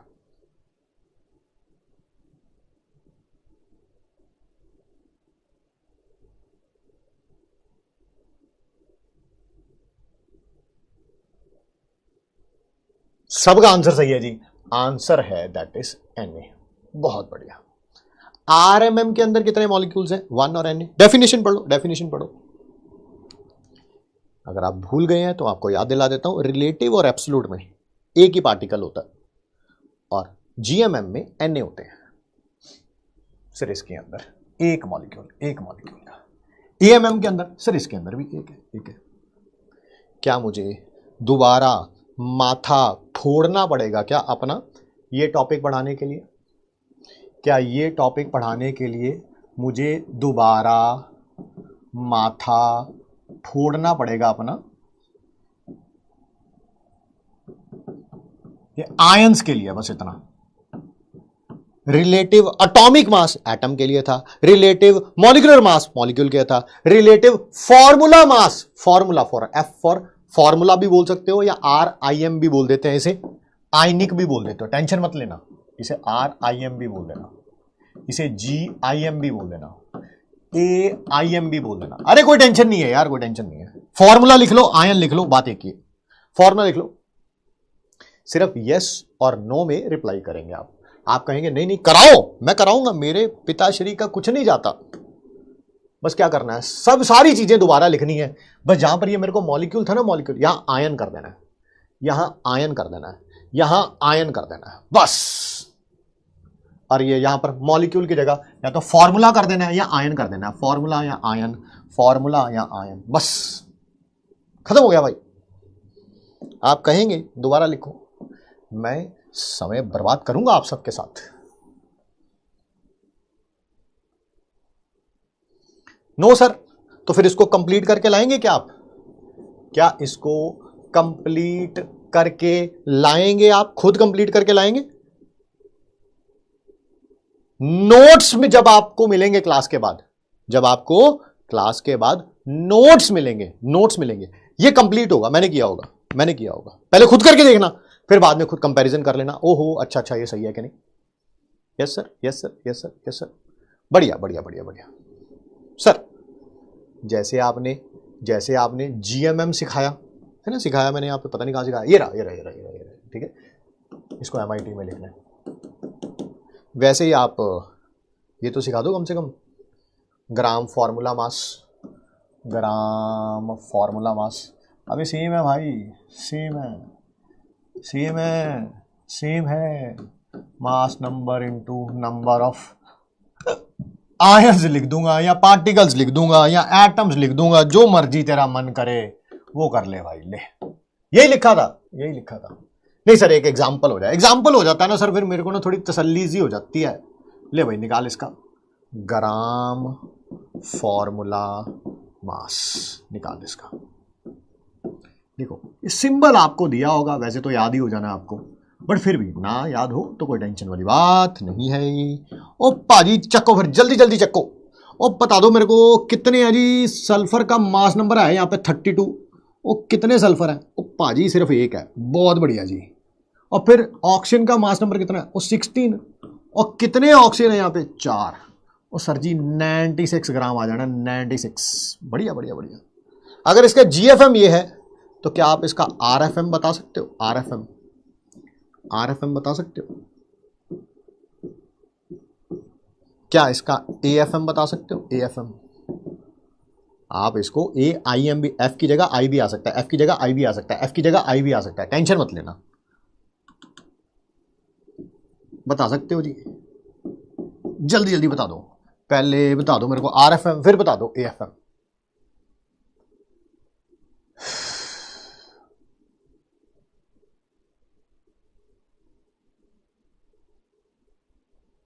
आंसर सबका सही है जी, इसका है 96।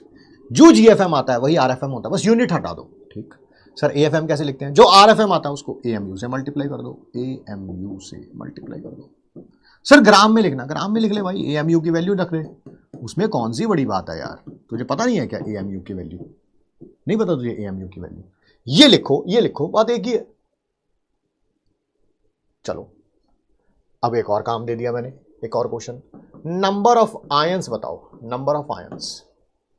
जीएफएम में कितने आयंस होंगे, आरएफएम में कितने होंगे, और एएफएम में कितने होंगे। जल्दी से मैं तीनों भर रहा हूं, मुझे बताइए क्या तीनों सही हैं, तीनों गलत हैं, ठीक है। करेक्ट हैं तो सी लिखेंगे, करेक्ट है तो सी लिखेंगे, नॉट करेक्ट है तो एन लिखेंगे, एन लिखेंगे। करेक्ट है तो सी लिखेंगे, नॉट करेक्ट है तो एन लिखेंगे।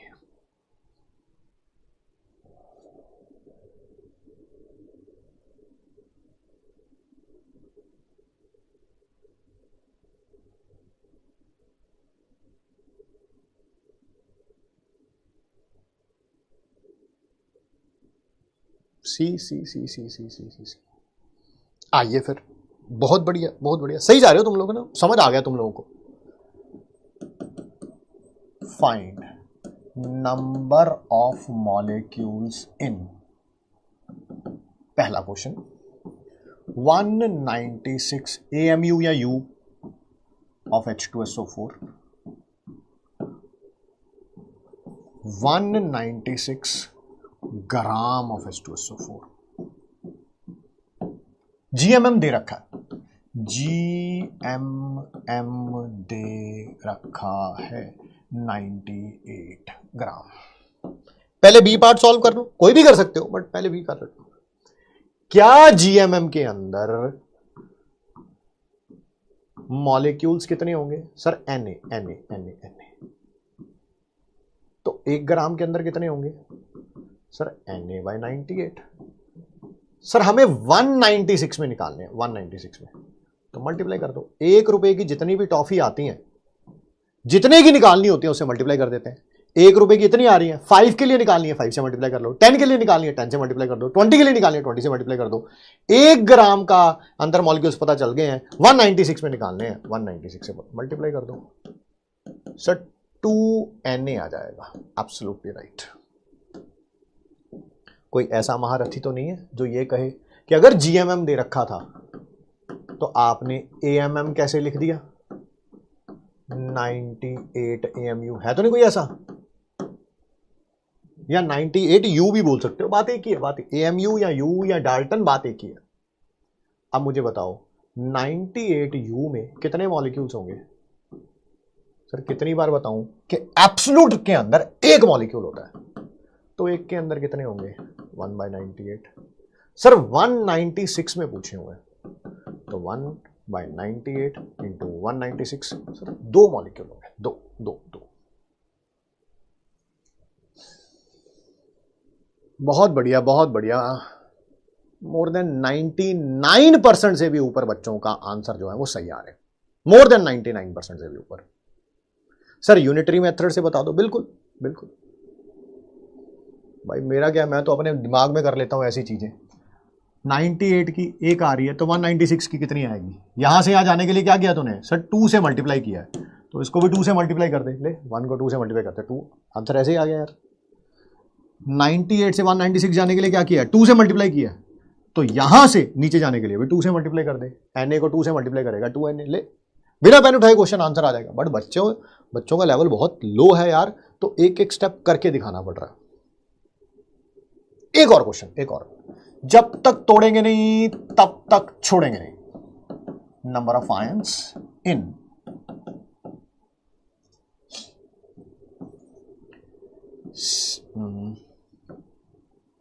92 में कर लेता हूं, 92 U of sodium ion and 92 gram of sodium ion. Sodium ion का GMM दे रखा है।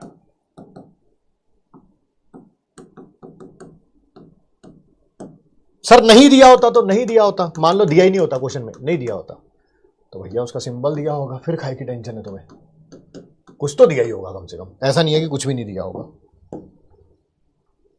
पहले ये कर ले, क्या GMM सोडियम का पता चल गया? सर 23 ग्राम, तो बता दो फिर 23 ग्राम के अंदर कितने मॉलिक्यूल्स होंगे? सर Na, तो एक के अंदर कितने होंगे? Na/23। सर 92 के अंदर कितने होंगे? 92 ग्राम के अंदर जितना एक का आ गया है उसको 92 से मल्टीप्लाई कर दो, सर 4Na आ जाएगा, 4Na बिल्कुल।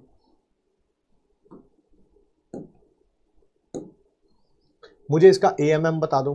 सर ये 23U, 23U आयन कितने होंगे? सर एक, तो एक के अंदर कितने होंगे? 1/23। 92 के अंदर कितने होंगे? 1/23 into 92 comes out to be 4।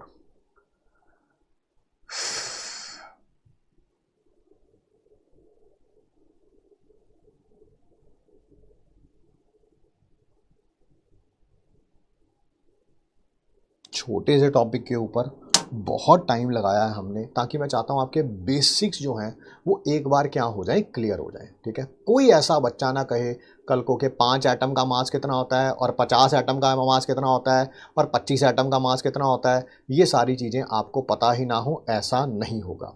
सारे बच्चे पूछते रहते हैं सर होमवर्क शीट कहाँ पे? ये रही होमवर्क शीट, ये आपको क्वेश्चंस आज घर से करके लाने हैं। कल की जो डीपीपी थी, आज डीपीपी इसी कारण नहीं दी गई कि कल की जो डीपीपी थी उसमें कई सारे ऐसे क्वेश्चन थे जो आज की क्लास से रिलेटेड थे। लास्ट लाइन बता रहा हूं मैं, एक क्वेश्चन डीपीपी में हमने दिया है कि पूरा पीरियोडिक टेबल जो किसके ऊपर बेस्ड है, आप बताओ किसके ऊपर बेस्ड है? ये नंबर कैसे निकाले आपने? 1 4 3 11 12 20 21 22, ये कहां से आए? सर ये RMM दे रखे हैं, या सॉरी RAM दे रखे हैं, एटम है ना, RAM दे रखे हैं। कहां से आए? सर जब कंपैरिजन किया गया 1AMU से। किससे कंपैरिजन किया गया? 1AMU से। ठीक है, अब ये मत पूछने लगना 1AMU क्या होता है। सारे बन गए सर, डीपीपी डन, बहुत बढ़िया जी, बहुत बढ़िया।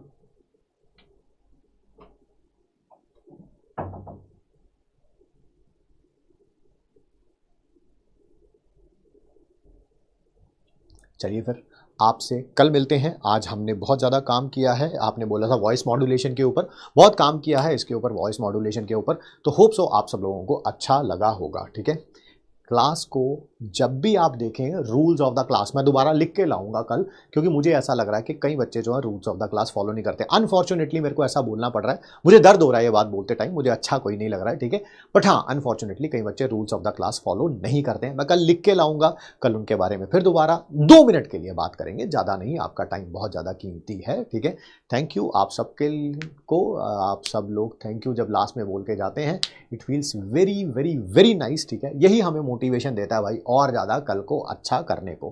कल हम स्टार्ट कर देंगे मोल कॉन्सेप्ट, बहुत मज़ा आएगा। बस रिवाइज करके आना, सिर्फ रिवाइज करके आना, बाकी और सारी बातें छोड़ दीजिए मेरे ऊपर, बस आप रिवाइज करके आइएगा। ठीक है, मिलते हैं आप सबसे नेक्स्ट क्लास में। Thanks for giving us your time. Thank you बच्चों।